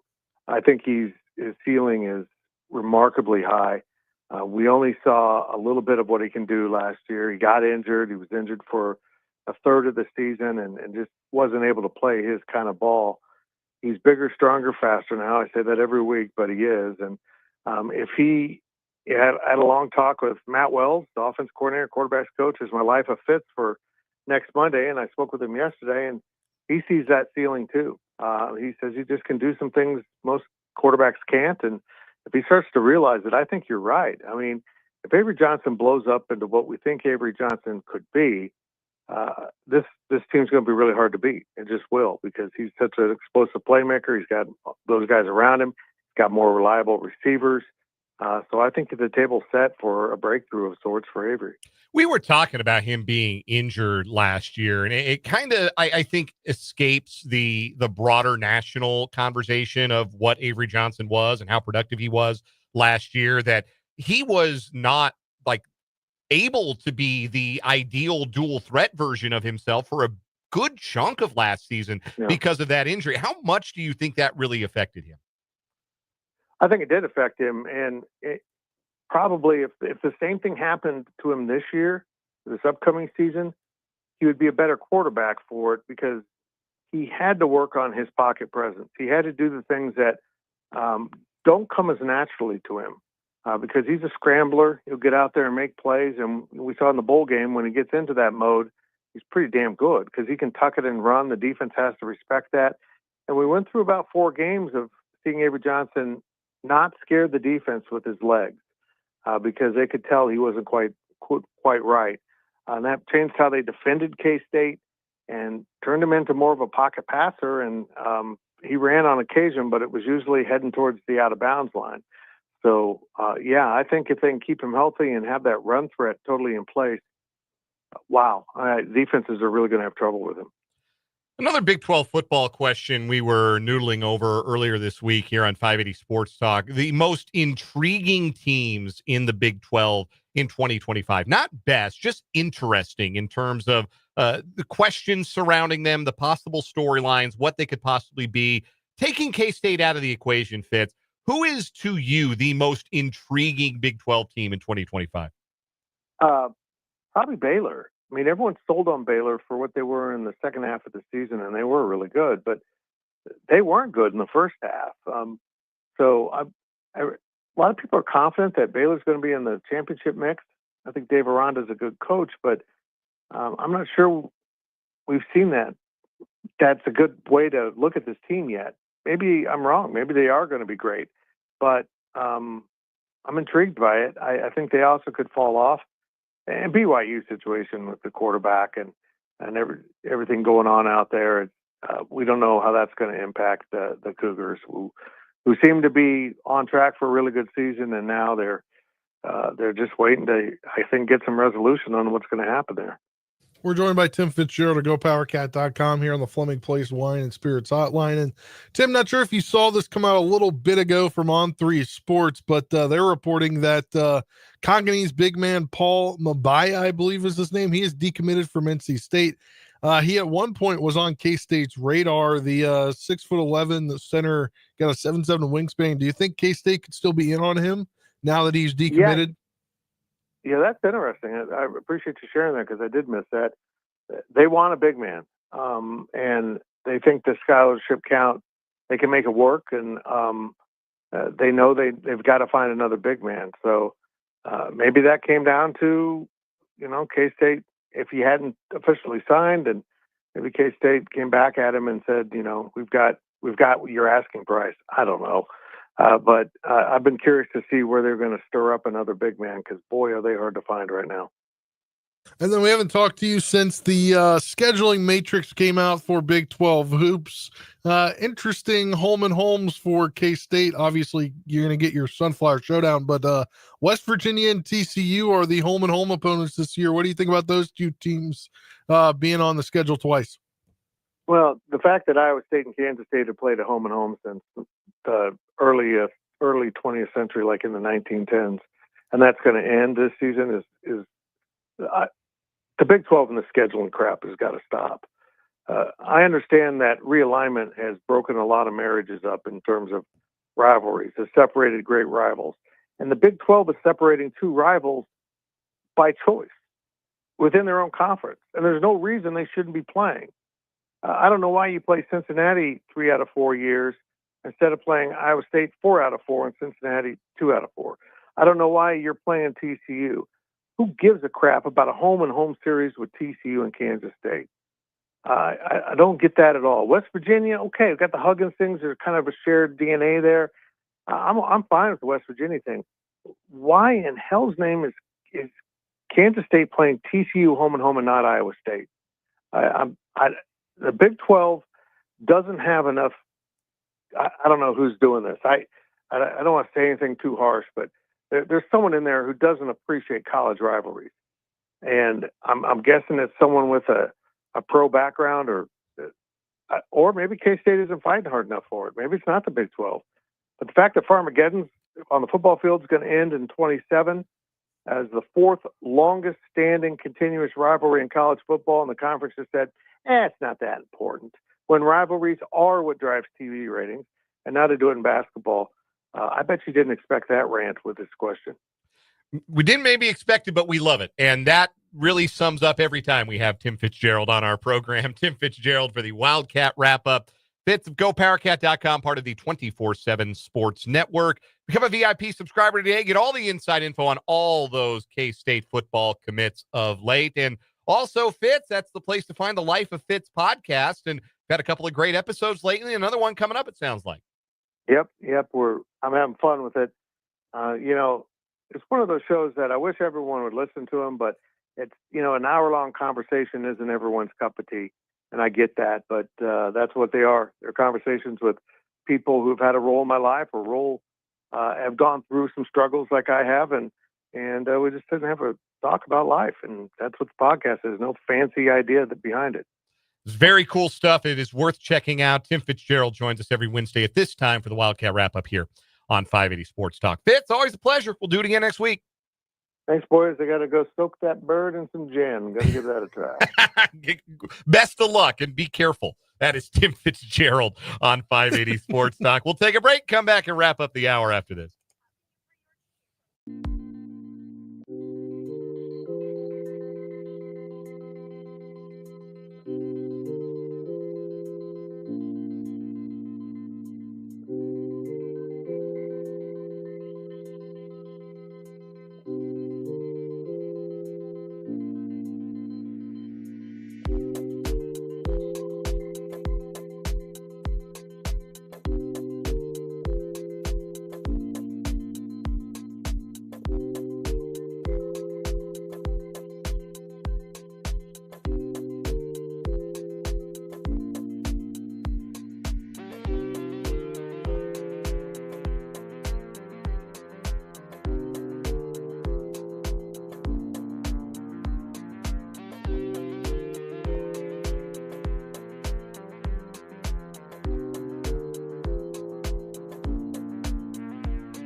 580 Sports Talk, wrapping up the 4 o'clock hour. Regarding Tim Fitzgerald's closing rant about Big 12 scheduling, I think it's an interesting point. James in the YouTube comments, welcome in, James. Appreciate everybody watching us on YouTube today.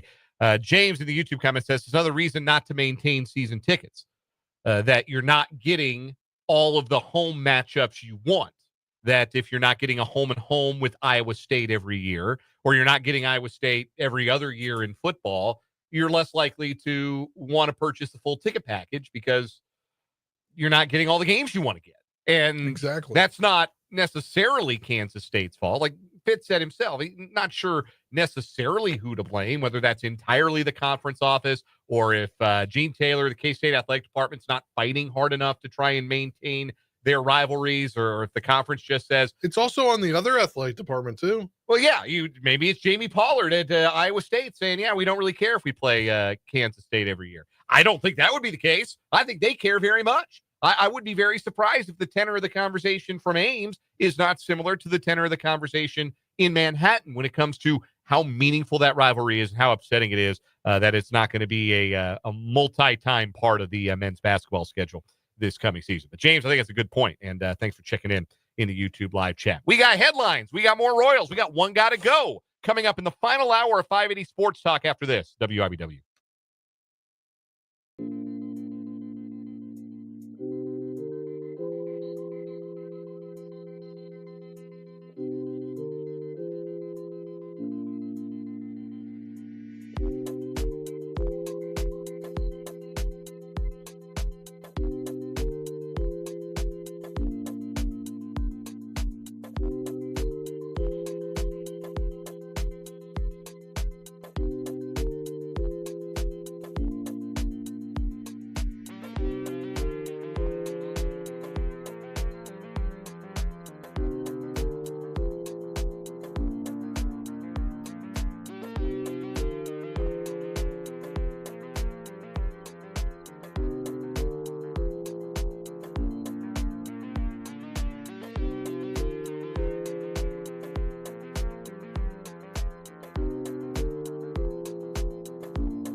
Let's get it. Third and final hour of 580 Sports Talk on this Wednesday afternoon. So good to be with you on the Sports Voice of Kansas, 580 WIBW FM 104.9, online at 580WIBW.com, and in living color on our YouTube stream. Catch us on our YouTube channel, 580 Sports Talk. You can also watch us on Facebook at WIBW News. Dan Lucero, Spencer Dupuis hanging out with you for one more hour. Brendan Brzezinski off today. Actually off the rest of the week. He'll be out Friday, too. We'll all be out Thursday. We're taking tomorrow off for the federal holiday, Juneteenth. We will be back on Friday for a regular show, myself and Spencer. We have got one more hour plus a little overtime before Royals baseball tonight. 6:30 pregame, 7:05 first pitch. Royals going for back-to-back wins and a series win deep in the heart of Texas against the Rangers. After their 6-1 win last night, Chris Bubich will look to keep the mojo going and bounce back from what was by far his worst start of the year last time out at home against the Yankees. He'll be opposed by Patrick Corbin. Battle of left-handed starters tonight. Jac Caglianone, night off, his first as a Royal. He will not be in the lineup against the lefty tonight. First pitch, again, 7:05. So we'll have pregame coverage starting at 6:30, which means we'll have overtime between 6 and 6:30. If you missed our conversation with Tim Fitzgerald, go powercat.com. We'll re-rack that for you as our overtime conversation of the day. Have you seen how Patrick Corbin is this year? Yeah, I wanted to ask you if you had seen that. Yes, because you know where he pitched a couple weeks ago? Yeah.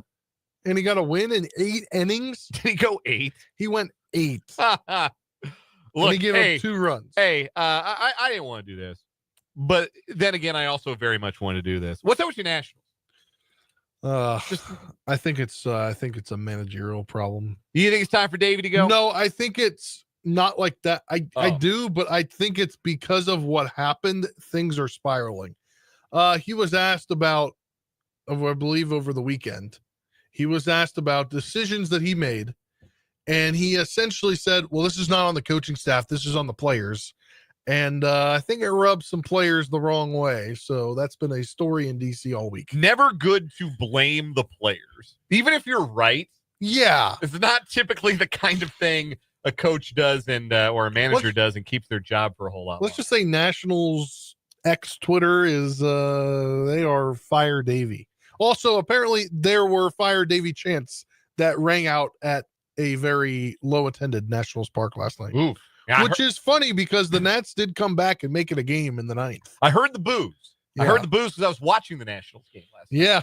Because they were giving up 7 home runs to my beloved Colorado Rockies, who couldn't even score, who've only hit 7 home runs like once twice. Yeah, tied a franchise record. Yeah. Most home runs in a game for the Rockies. Yeah, seven home runs last night. Back to Corbin. He was absolute dirt for 4 years. Uh-huh. After he won them the 2019 title, absolute dirt. I think he had like a 6 ERA. They couldn't DFA him because they owed him too much money. So he was just like, yeah, I'm going to stink it up for 4 years. And now he's doing pretty good. Like, if you told me he has a 3.66 ERA and 49 strikeouts in 66 innings and only giving up 27 earned runs, I'd be like, yeah, that's pretty good. Unbelievable that, Corbin signed a 6-year deal with the Nationals after 2018 when he was good. He was an all-star. He won them the World Series. And then in 2019, he was solid. Struck out a bunch of guys, won 14 games, pitched in relief. He was relief in game 7, right? And in the 5 years following the rest of the Corbin contract, I don't think he missed a start, which is commendable. But he had a 5.62 ERA. He was 33-70 in 137 starts. He led the National League in losses 3 times, in hits allowed 3 times, and in earned runs allowed 3 times, in home runs allowed once. Yeah, man, he stunk out the joint for a half a decade. Yeah. And now at 35 years old in Texas, I don't think they gave him a big league contract. I think it was a minor league deal. He's providing perfectly acceptable back of the rotation work. Yes. That's got to be so upsetting. It's so ironic. Come on.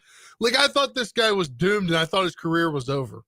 So yeah, that's not everything coming up the opposite of Nationals right now. But if you look at his career, like he's not like he's had a few 3.4 like his ERA seasons. Yeah. But like he's had a few bad seasons before he was on the Nationals. 2016 he had a 5.15 ERA. Yeah. Only 4 years into his major league career. Yeah. Yeah, that's I mean, like it's quite a ride on the Baseball Reference page. You could see it coming though, right? Like his best season of his career was in 2018 to get him the contract. I'm going to tell you right now, no, you could not see it coming. I do not think you can see it coming with Patrick Corbin. But hey, he's pitched well for the Rangers. Royals will try to get after him tonight. And, it's okay though. We all in DC owe him a debt of gratitude because he helped us win a World Series. Yeah, exactly. It doesn't matter, right? Like flags fly forever. And there will always be 2019 Patrick Corbin. Never mind all the stuff that's what you paid for, right? That's every free agent. I mean, contract. Look, the good thing about him was like from all accounts, like he was a major league guy. Yeah, like, he came in every fifth day. He pitched the ball. Yeah. He took the ball. He didn't complain. He didn't make a slew of himself. Although it seems to be interesting that he's doing good now because somebody he likes is in office. I'll just say that. Yeah. Well, Patrick Corbin, like a lot of the 2019 Nationals, very aligned with. They were very excited to get to visit the White House after they won the 2019 World Series. Well, I think it's funny how his career arc. They were all very excited. Maybe, we'll leave it to you to look at his career arc based upon that. Who was in office at the time? Yes. No, man, like for real though. Like, wow. Yeah. No, that's. Yeah, man, that's like a thing. Like career ERA. Yeah, his presidential administration splits. They should put that on Baseball Reference. Anyway, let's leave that there. Before we get to anything else, for you and I to know, the game is delayed. The game has been delayed? Yes, it'll start in the delay. Not the Royals game. Oh, obviously. Oh, okay. I thought you were breaking news. No, no. Okay. They're inside. Okay. Yeah. There's no delay in Texas. With the Rockies and the Nationals. Okay. This concludes the Rockies versus Nationals portion of the program. It's a slow news day, but it ain't that slow. Yeah. So we'll get to. We're definitely not as slow as yesterday. Sanders. As yesterday. Oh, okay. Wow. Teaser, I guess. Royals Rangers game 2 tonight. We will preview that one for you. We'll also play around a one gotta go later this hour. But before we get to our sports talk headlines, we'll let you know you can interact with the program. 2 ways to do that. You can text the show 785-272-9429 is the number 785-272-9429. You can also comment in the live chat on our YouTube stream if you're watching us live on our YouTube channel 580 Sports Talk. Jump in the chat, interact with us. Lots of great comments throughout the day. Appreciate everybody being a part of the commentariat in the chat over on our YouTube channel. Once again, the name of that channel is 580 Sports Talk. All right, time for some 580 Sports Talk headlines. And I guess the biggest headline of the day is a sports business headline. We have a couple of off-the-field headlines that we will get to today. There are off-the-field sports business headlines. We'll go ahead and we'll start with those. News today that the Buss family is entering into an agreement to sell majority ownership of the Los Angeles Lakers to Mark Walter, who already owns the Los Angeles Dodgers and the Professional Women's Hockey League, for the record. I didn't know he owned that. Wow. The franchise valuation of the Los Angeles Lakers is approximately $10 billion, making this the largest sale of a United States professional sports team all time. The Buss family, who has owned the Lakers since the late 1970s, will keep a minority share of the team, just over 15%, for a period of time. Jeannie Buss will continue to serve in her role as Lakers governor. Jerry Buss bought the Lakers from Jac Kent Cooke for $67.5 million. I did not know my guy Jac Kent Cooke owned the Lakers. He sure did. Yeah, Jac Kent Cooke owned the Lakers. Jerry Buss bought the Lakers, the Kings, and the Forum for $67.5 million in 1979. And 2025, the Buss family will sell the Lakers for approximately $10 billion. Mark Walter has been controlling owner of the Dodgers since 2012. His investment group purchased the franchise for $2 billion. He also has interests in, I mentioned, the Professional Women's Hockey League, the Cadillac Formula One team, the Los Angeles Sparks of the WNBA as well. He has been a stakeholder in the Lakers since 2021, receiving at the time a right of first refusal on the majority share of the team. Sports are good business. I think what we can learn from there, that never goes down. There have been few better investments in history than Jerry Buss investing in the Lakers, Kings, and the Forum at $67.5 million. What kind of return on investment is that? I can't even do the math on that, but it's several times over return on investment there for the Buss family. The purported sale price of approximately $10 billion exceeds the sale price of the Boston Celtics, which was $6.1 billion. That itself exceeded the purchase price of the Washington Commanders back in 2023 at $6.05 billion. Those are the largest sales of a United States professional sports team. Do you know why it was 6.05? I do not. It was a mathematical number for how much money Dan Snyder had to pay off the NFL to make whatever he wanted out of the deal. That makes a little sense. He wanted this number. He owed them in his fines. Sure. And everything from all the stuff. So, yeah, that's why it was 6.05 million. In a sale that will not be as lucrative to the team owner selling his team, there is also this from Major League Baseball, where Tampa Bay Rays principal owner Stu Sternberg is in advanced talks to sell the franchise to a group led by a Florida-based residential developer, Patrick Zalupski. He's a home builder in Jacksonville, and he's been identified as the potential lead buyer in a deal that values the Rays at $1.7 billion. Zalupski already has executed a letter of intent to purchase the team. Sternberg bought the Rays in 2004 for $200 million. So, again, pretty good ROI there. Sternberg had a deal in place last year to build a new stadium, but his commitment wavered following the damage that Tropicana Field took during Hurricane Milton last October. The Athletic reported that in March, Major League Baseball Commissioner Rob Manfred and other owners in the league began to privately push Sternberg to sell the Rays. It's unclear what Zalupski's group, if approved by MLB owners, would do about a permanent Rays stadium. They, of course, are playing at the Yankees spring training facility, Steinbrenner Field in Tampa this year. But maybe the Jacksonville Rays? Look,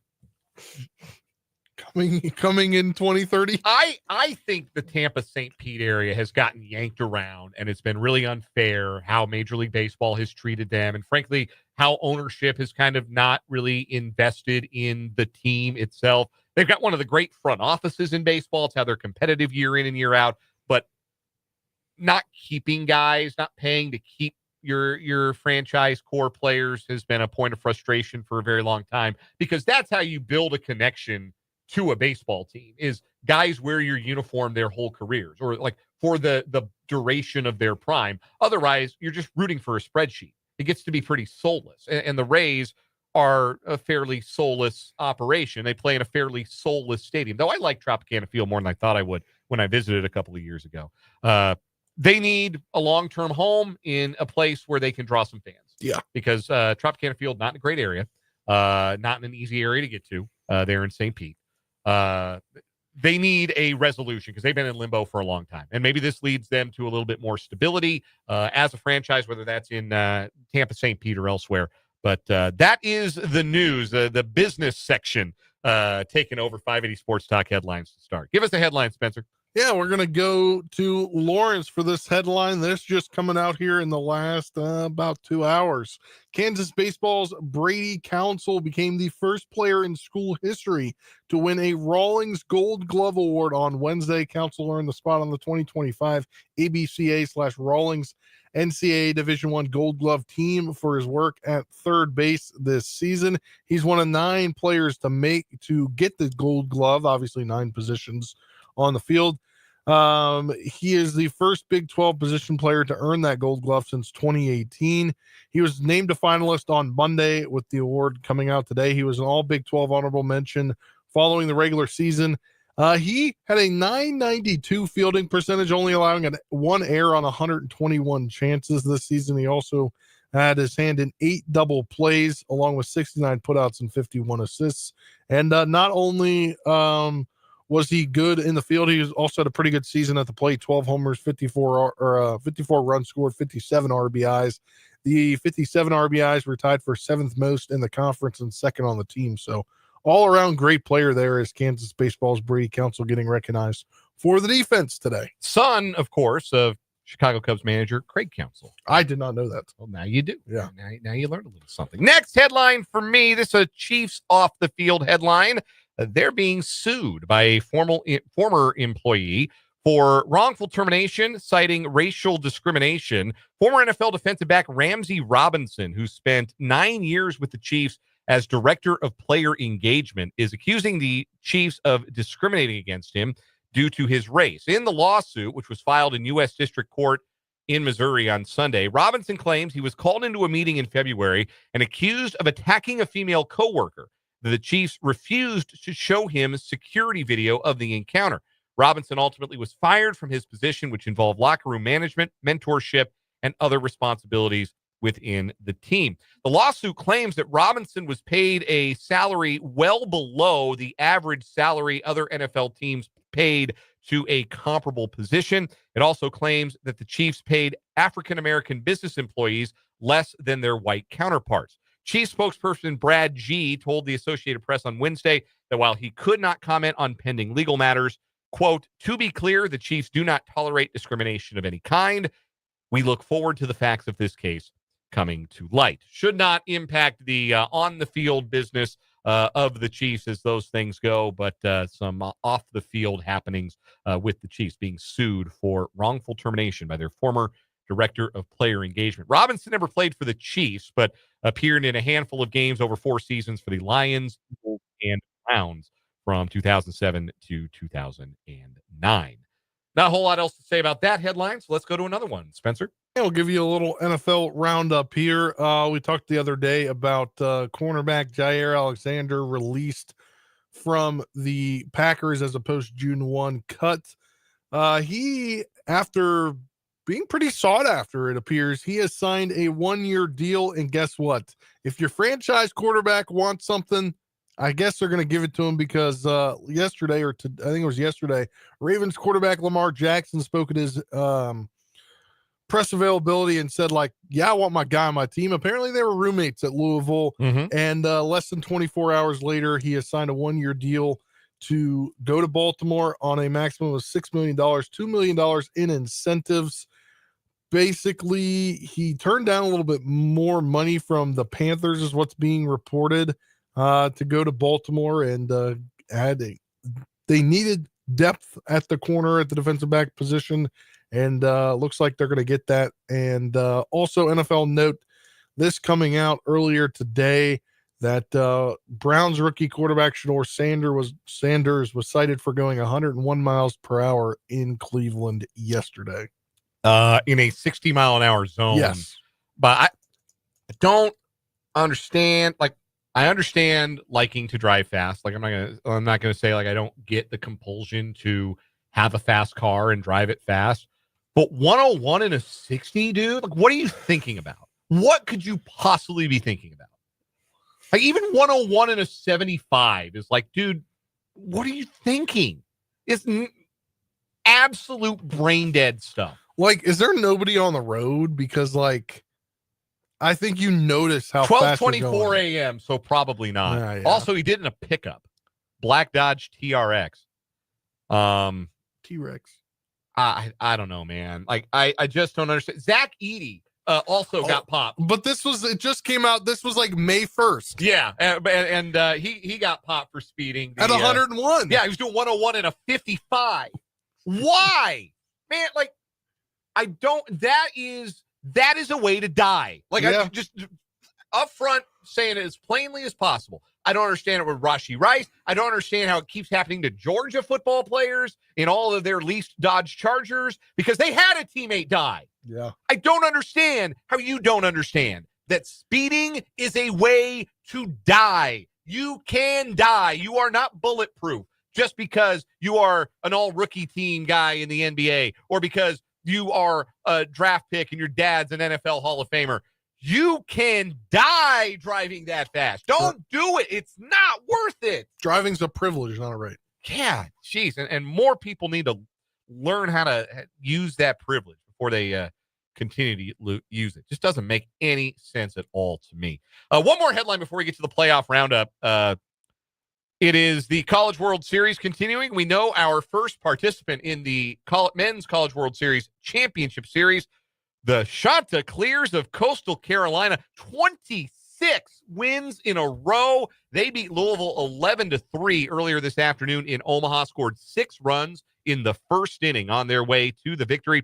And the Sun Belt pride. There you go. The Chants, previously national champions in 2016, will await the LSU Arkansas winner. That game will be tomorrow. LSU is the unbeaten team, so Arkansas would have to beat them twice. The good news for one of Louisville's players, there is good news at least for Louisville utility infielder Tanner Shiver. He can go get married. His wedding is scheduled for Friday. Yeah, I've been following along with that on social media. That's crazy. Apparently, he's had like 3 different pants that he's needed to see if they fit. Yeah. That he brought along with him or something. Friday was always going to be an off day, and so he was going to fly back to Louisville and get married, and then fly back and play if his team had advanced. But since they that did not, whole story is crazy because he got his extra year of eligibility. He didn't think he was going to be. They set the date knowing that he was going to not be playing collegiate baseball anymore. Yeah, and it's a wild story, and one maybe Tanner Shiver and his wife-to-be will tell their kids about someday. But anyhow, Coastal Carolina moving on. LSU and Arkansas tomorrow to decide who will play the Chants in the College World Series final. How about a playoff roundup? We don't have many more of these left. Let's get into it. It's time for the 580 Sports Talk Playoff Roundup. The Stanley Cup for a second consecutive year and a 4th time in the last 6 years resides in the Sunshine State. That's because the Florida Panthers have won their second Stanley Cup both in their history and consecutively, beating the Edmonton Oilers 5-1 in Game 6 of the Stanley Cup final last night. Sam Reinhart with 4 goals in the win, including 2 empty netters to seal the deal. Sam Bennett wins the Conn Smythe Trophy as the playoff MVP, scoring a playoff high 15 goals. The Panthers now have as many Stanley Cup championships historically as the Philadelphia Flyers. Fun fact. Yeah.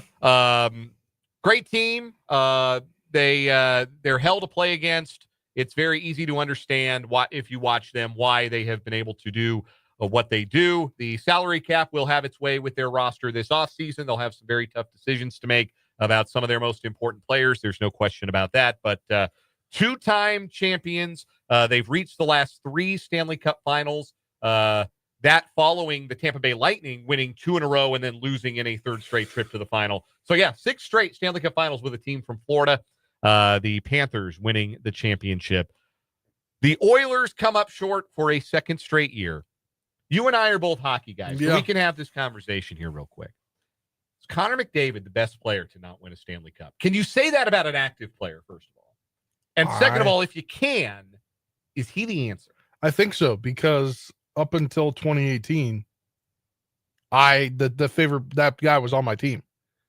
Sure. And I think there might be some questions going in. Does he want to stay there, or does he want to look at free agency? Because I believe he's got free. If he doesn't sign a new contract, his contract ends after next season. Yeah. So does he want to sign long term, or does he want to wait? Connor McDavid has been the best player in the NHL for the last half decade or so, maybe longer than that even. And 2 real close looks at a Stanley Cup. And I was looking at the list of, I went and tried to find a list, okay, who are the best guys not to win a Stanley Cup? And typically, it's not like in basketball, or especially in baseball and football, where there's more players on a team. You're not as dependent on one great player to go and win. But in hockey, most of the greats have their ring. Like most of the all-time greats have their ring, and a lot of them have more than one. The old heads will tell you it's Marcel Dion, former Los Angeles King, scored 700 goals, never won a cup.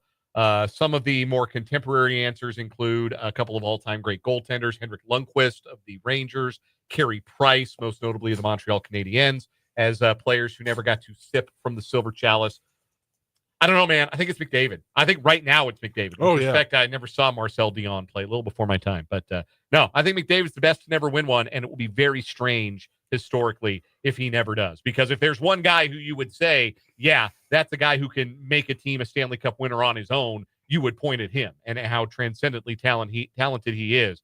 But he and his team, no answer for the Panthers for 2 years in a row. That's the playoff roundup. NBA Finals Game 6 is Thursday night for the record. So we may have our final playoff roundup on Friday. I expect that we will. Tyrese Halliburton is a game-time decision for the Pacers for Game 6 of the NBA Finals. Pacers need to win 2 to win the title. The Thunder need just 1 more win to claim the crown. Game 6 of that series tomorrow night. That'll do it for our 580 Sports Talk headlines. We'll come back, play a quick round of One Gotta Go. Then we'll have some Royals talk, including some Cole Reagan's news to tell you about. That's next on 580 WIBW.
.535 on 580 Sports Talk. Dan and Spencer with you today. Brendan's off.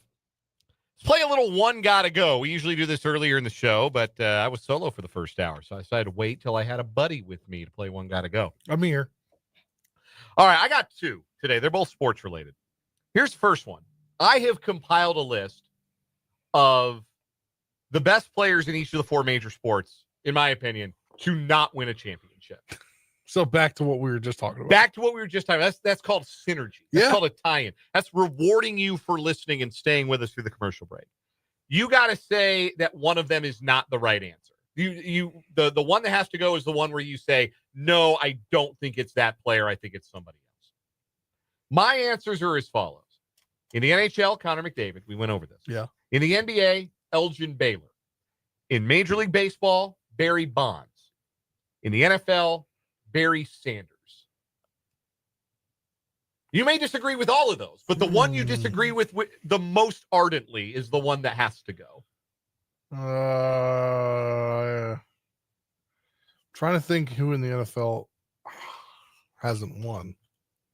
NFL's the hardest one because, like, there are a lot of like Deacon Jones never won, and he was one of the great defensive players of all time. There are a lot of great NFL players who didn't win, more so than I think in any other sport, because there's 53 guys on an NFL roster where there's 26 on a baseball roster and so on. I don't know what to say to yours, to be honest. Like, I think I agree with it. You think you agree with all of mine? Yeah. Like, I don't really think there's good job, me. I just don't think I don't know. I think that's a good list. Hey, now. That means I did a good job. I know people will disagree with Barry Bonds. People say, they don't like Barry Bonds. You know, they don't like Barry Bonds for fair reasons. Like, I understand why people don't like Barry Bonds. Yeah. Barry Bonds is the best baseball player you've ever seen if you're under the age of 35. If you're under the age of 35, you have never seen a better baseball player than Barry Bonds. If you're under the age of 40, you've never seen a better baseball player than Barry Bonds. I take that back. I do have a gripe on your list. Okay. I couldn't remember. I had to go look up the list. Randy Moss. I love Randy Moss. I do. You weren't around for this era of 580 Sports Talk, but I used to drive Jake LeBon crazy when I would tell him that I thought Randy Moss was a better wide receiver than Jerry Rice. I don't think I ever got Jake more upset than when I would insist that Moss was better than Rice. I've come around to Jake's way of thinking sense. That's an interesting answer. Like, Dan Marino never won one. He's probably the best quarterback to never win one. Like I mentioned Deacon Jones. There are some great, like, all-time great offensive linemen, like Anthony Munoz never won one, got close. Like there are good, and Adrian Peterson never won one, a great running back. There are a lot of good answers to that question. That's probably the one where you had the most dispute. I think it's Barry Sanders. I think it's Randy Moss. All right. What do you got for a one gotta go today? Yeah, so this has been kind of on X and Instagram of this week because it's the culmination of 3 sports seasons this week. College World Series, NBA Finals, and the Stanley Cup Finals have all been taking place. So people have been putting the logos of the events, and saying the event logo. One has to go, but it's the actual event though. So one of these has to go. Okay. You can no longer live with this. World Series, the College World Series, the NBA Finals, the Stanley Cup Finals, March Madness, or College Football Playoff. So the college ones stay the same every year, right? Like they don't change. Where like the World Series logo will change. No, I meant like that's not. I meant like the actual event. Oh, the event itself, like that. The post. I thought you were talking the viral posts were. I thought we were doing logos. I thought we were doing. I thought we were doing graphic design. No. On 584. No, we're talking about the actual sports. Run them through me again. Run them by me again. So you need to take one of these away forever. The MLB World Series, College World Series, the NBA Finals, Stanley Cup Finals, March Madness, or College Football Playoff. The College Football Playoff. I feel like that was easy because it's the youngest. It's the most unnecessary. Yes, because you had the BCS. Yeah, they messed it up. Yes, we didn't know how good we had it. Reject modernity, embrace tradition, where tradition is the BCS. All right. My other one got to go today. The 4 AL Central stadiums that are not Kauffman Stadium. I haven't been to any of these stadiums. I assume you have not either. No. But I'm going to give you a chance to visit 3 of them, but you can't visit the other one. So those stadiums, of course, Detroit's Comerica Park, Cleveland's Progressive Field, Minnesota's Target Field, and Chicago's Rate Field. One of those stadiums got to go. Rate Field. That was easy for you. Yeah, I drove by it once. I have also driven by that. I have been to the south side of Chicago. I've not been to Minneapolis, not been to Cleveland. I do not have any memories of Detroit. I don't know. I just feel like whenever you think of Chicago and baseball, it's all, to me in my head, the White Sox have always played second fiddle to the Cubs. Sure. Just in popularity. Absolutely true. So I don't know. And it just doesn't. I know somebody that went to college literally right across the street from the stadium. Or he lived there. So he was at all the games all the time, like his freshman year. Yeah. And he said it was dumb. I've actually heard the opposite. I've heard that the Rate is a great place to watch a baseball game, like good sight lines, good, there's no bad seats in the place. Like it's a good baseball stadium. Setting aside like where it's located in Chicago or anything like that, I have actually heard very good things about the Rate as a place to watch a baseball game. So I'll leave it on my list for contrarian's sake. And I'll say, the stadium I've never just like aesthetically liked out of all of those, Detroit's. And I don't know why. I think it's because they keep yanking with the distances of the fences every year. They keep moving them in, moving them back. They used to have the ribbon between the mound and home plate. And they took that out. Just aesthetically to me, I've never liked the look of Comerica Park. And so that one's out for me. So that's the one I'll say has to go. That's one got to go. We'll take a break. We'll come back. We'll preview tonight's Royals-Rangers tilt. That's coming up later tonight. Plus some injury news on Cole Reagans after this break on 580 Sports Talk.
.544 here on 580 Sports Talk, coming down the stretch of this Wednesday edition of the show. There will be no Thursday edition of 580 Sports Talk this week. We're taking the day off, federal holiday, Juneteenth.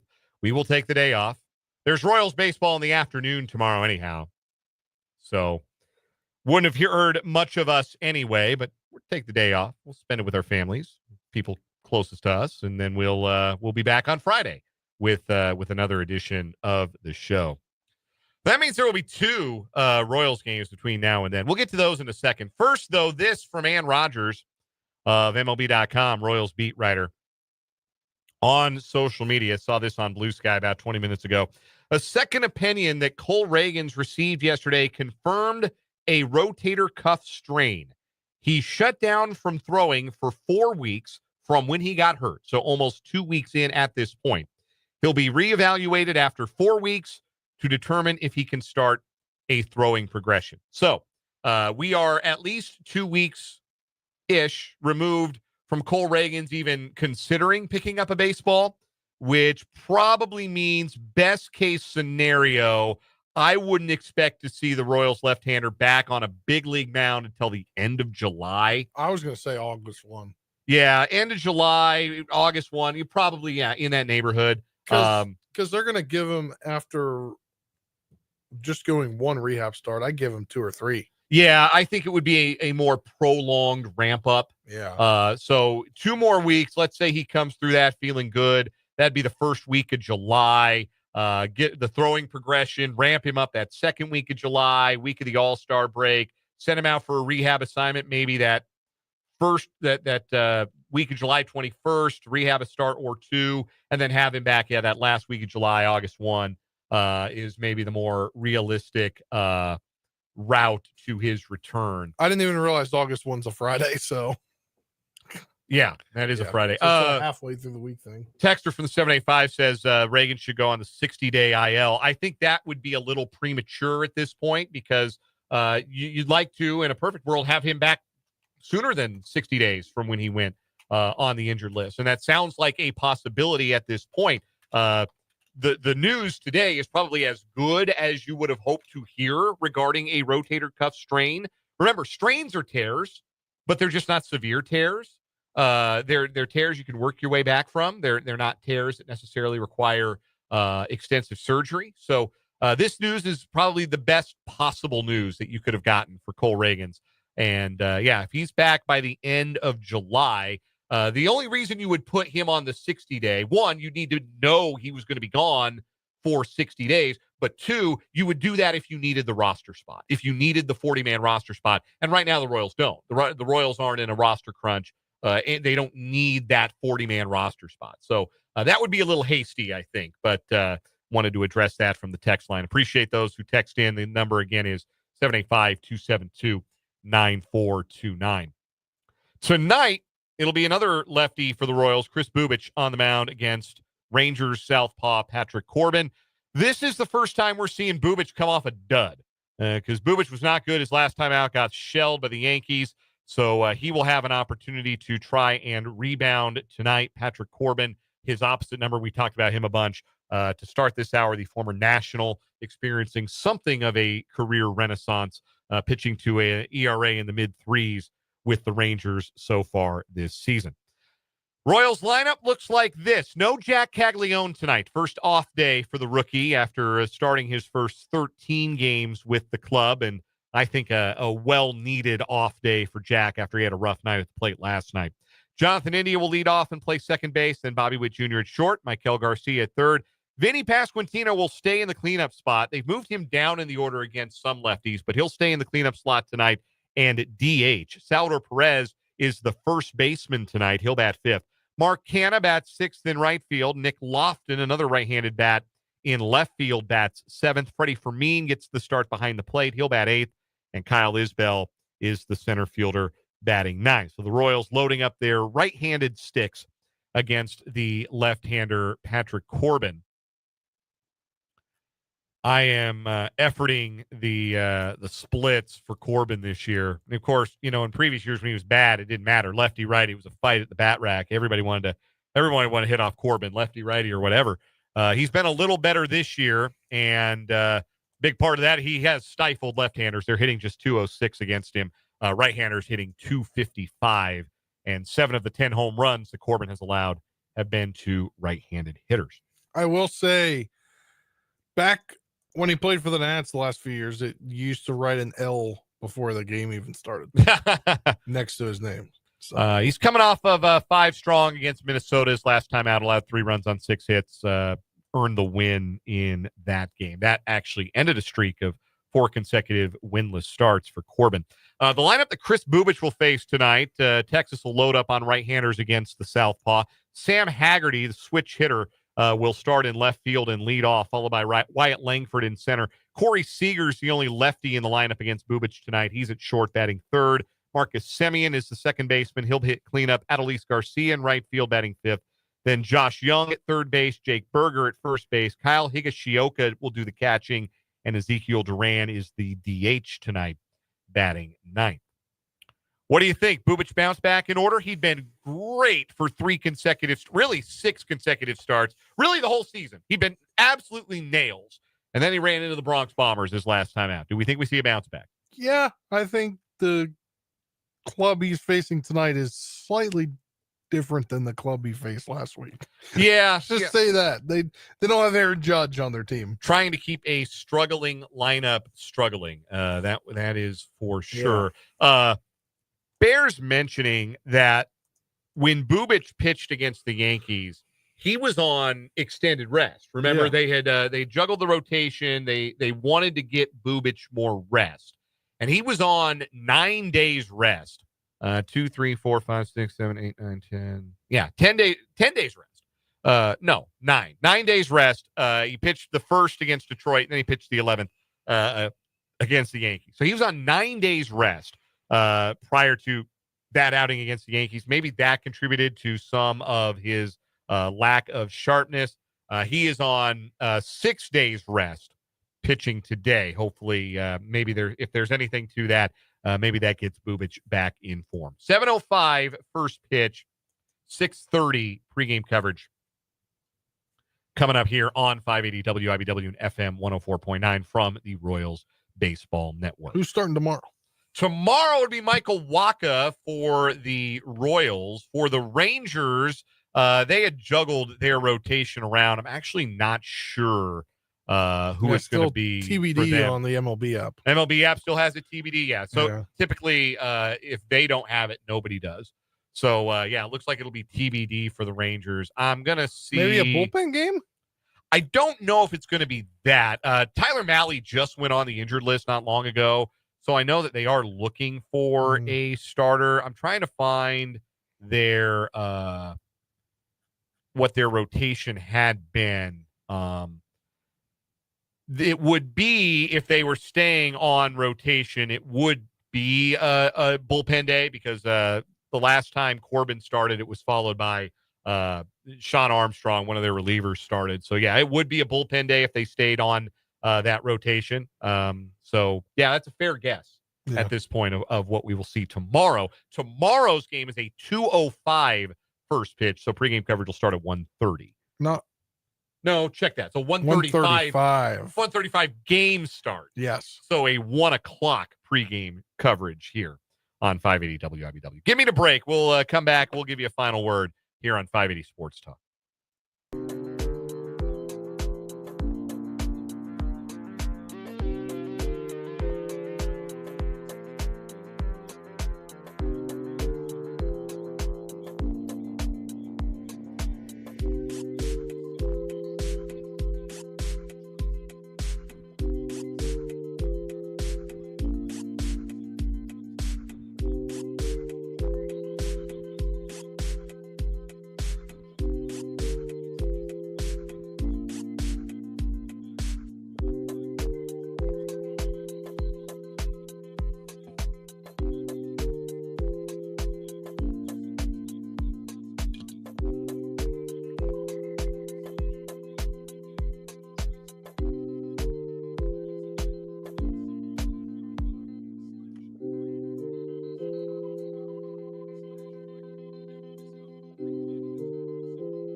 Time to wrap up this Wednesday edition of 580 Sports Talk with a final word. Spencer Dupuis, lay one on me. Yeah, yesterday I talked about the offense getting going for the Royals, and I'm glad I talked about it, because launching 3 homers, 2 from Salvador Perez, and another one from Bobby Witt Jr. definitely helped the cause last night. It was great to see the bullpen pitch, even though it was not really high leverage. It was pretty low leverage the entire time. I feel like they still pitched a shutout for the final 3 innings, and you got to piece by piece this thing back together. It's not all going to work on one night. You saw pitching and hitting work last night. Well, guess what? Sometimes hitting won't be there, pitching won't be there. You still got to come to the park, and you got to try to win it for your team. And I think tonight, facing Patrick Corbin, a little better than he's been the last few years, but he's definitely gettable. And if you're the Royals, I think giving Cags a night off might help them, might help him retool and refocus after going 0 for 4 last night. But hopefully when we talk Friday, we're talking about a Royal sweep. Final word for me today. I was really fascinated to hear Travis Kelce already thinking about not just 2025, but 2026 potentially when he spoke to the media after day 2 of mandatory minicamp earlier today, saying hopefully something can be worked out for next year. Already thinking about another season beyond this one. Tells you a little bit of a look, I think, into his mindset, how he's feeling physically, how he's feeling mentally, that he's energized by the challenge of returning and trying to get back to a better level of performance. We're never going to see prime Travis Kelce again, and I think Travis Kelce would admit that if pressed, but the Chiefs do need a more productive Travis Kelce in 2025. If they can get that, I think that's a positive thing, and I think he feels like he's got some good football ahead of him this year. We are off tomorrow. We are back Friday from 3 until 6. For Spencer, I'm Dan. This is 580 Sports Talk. Good night.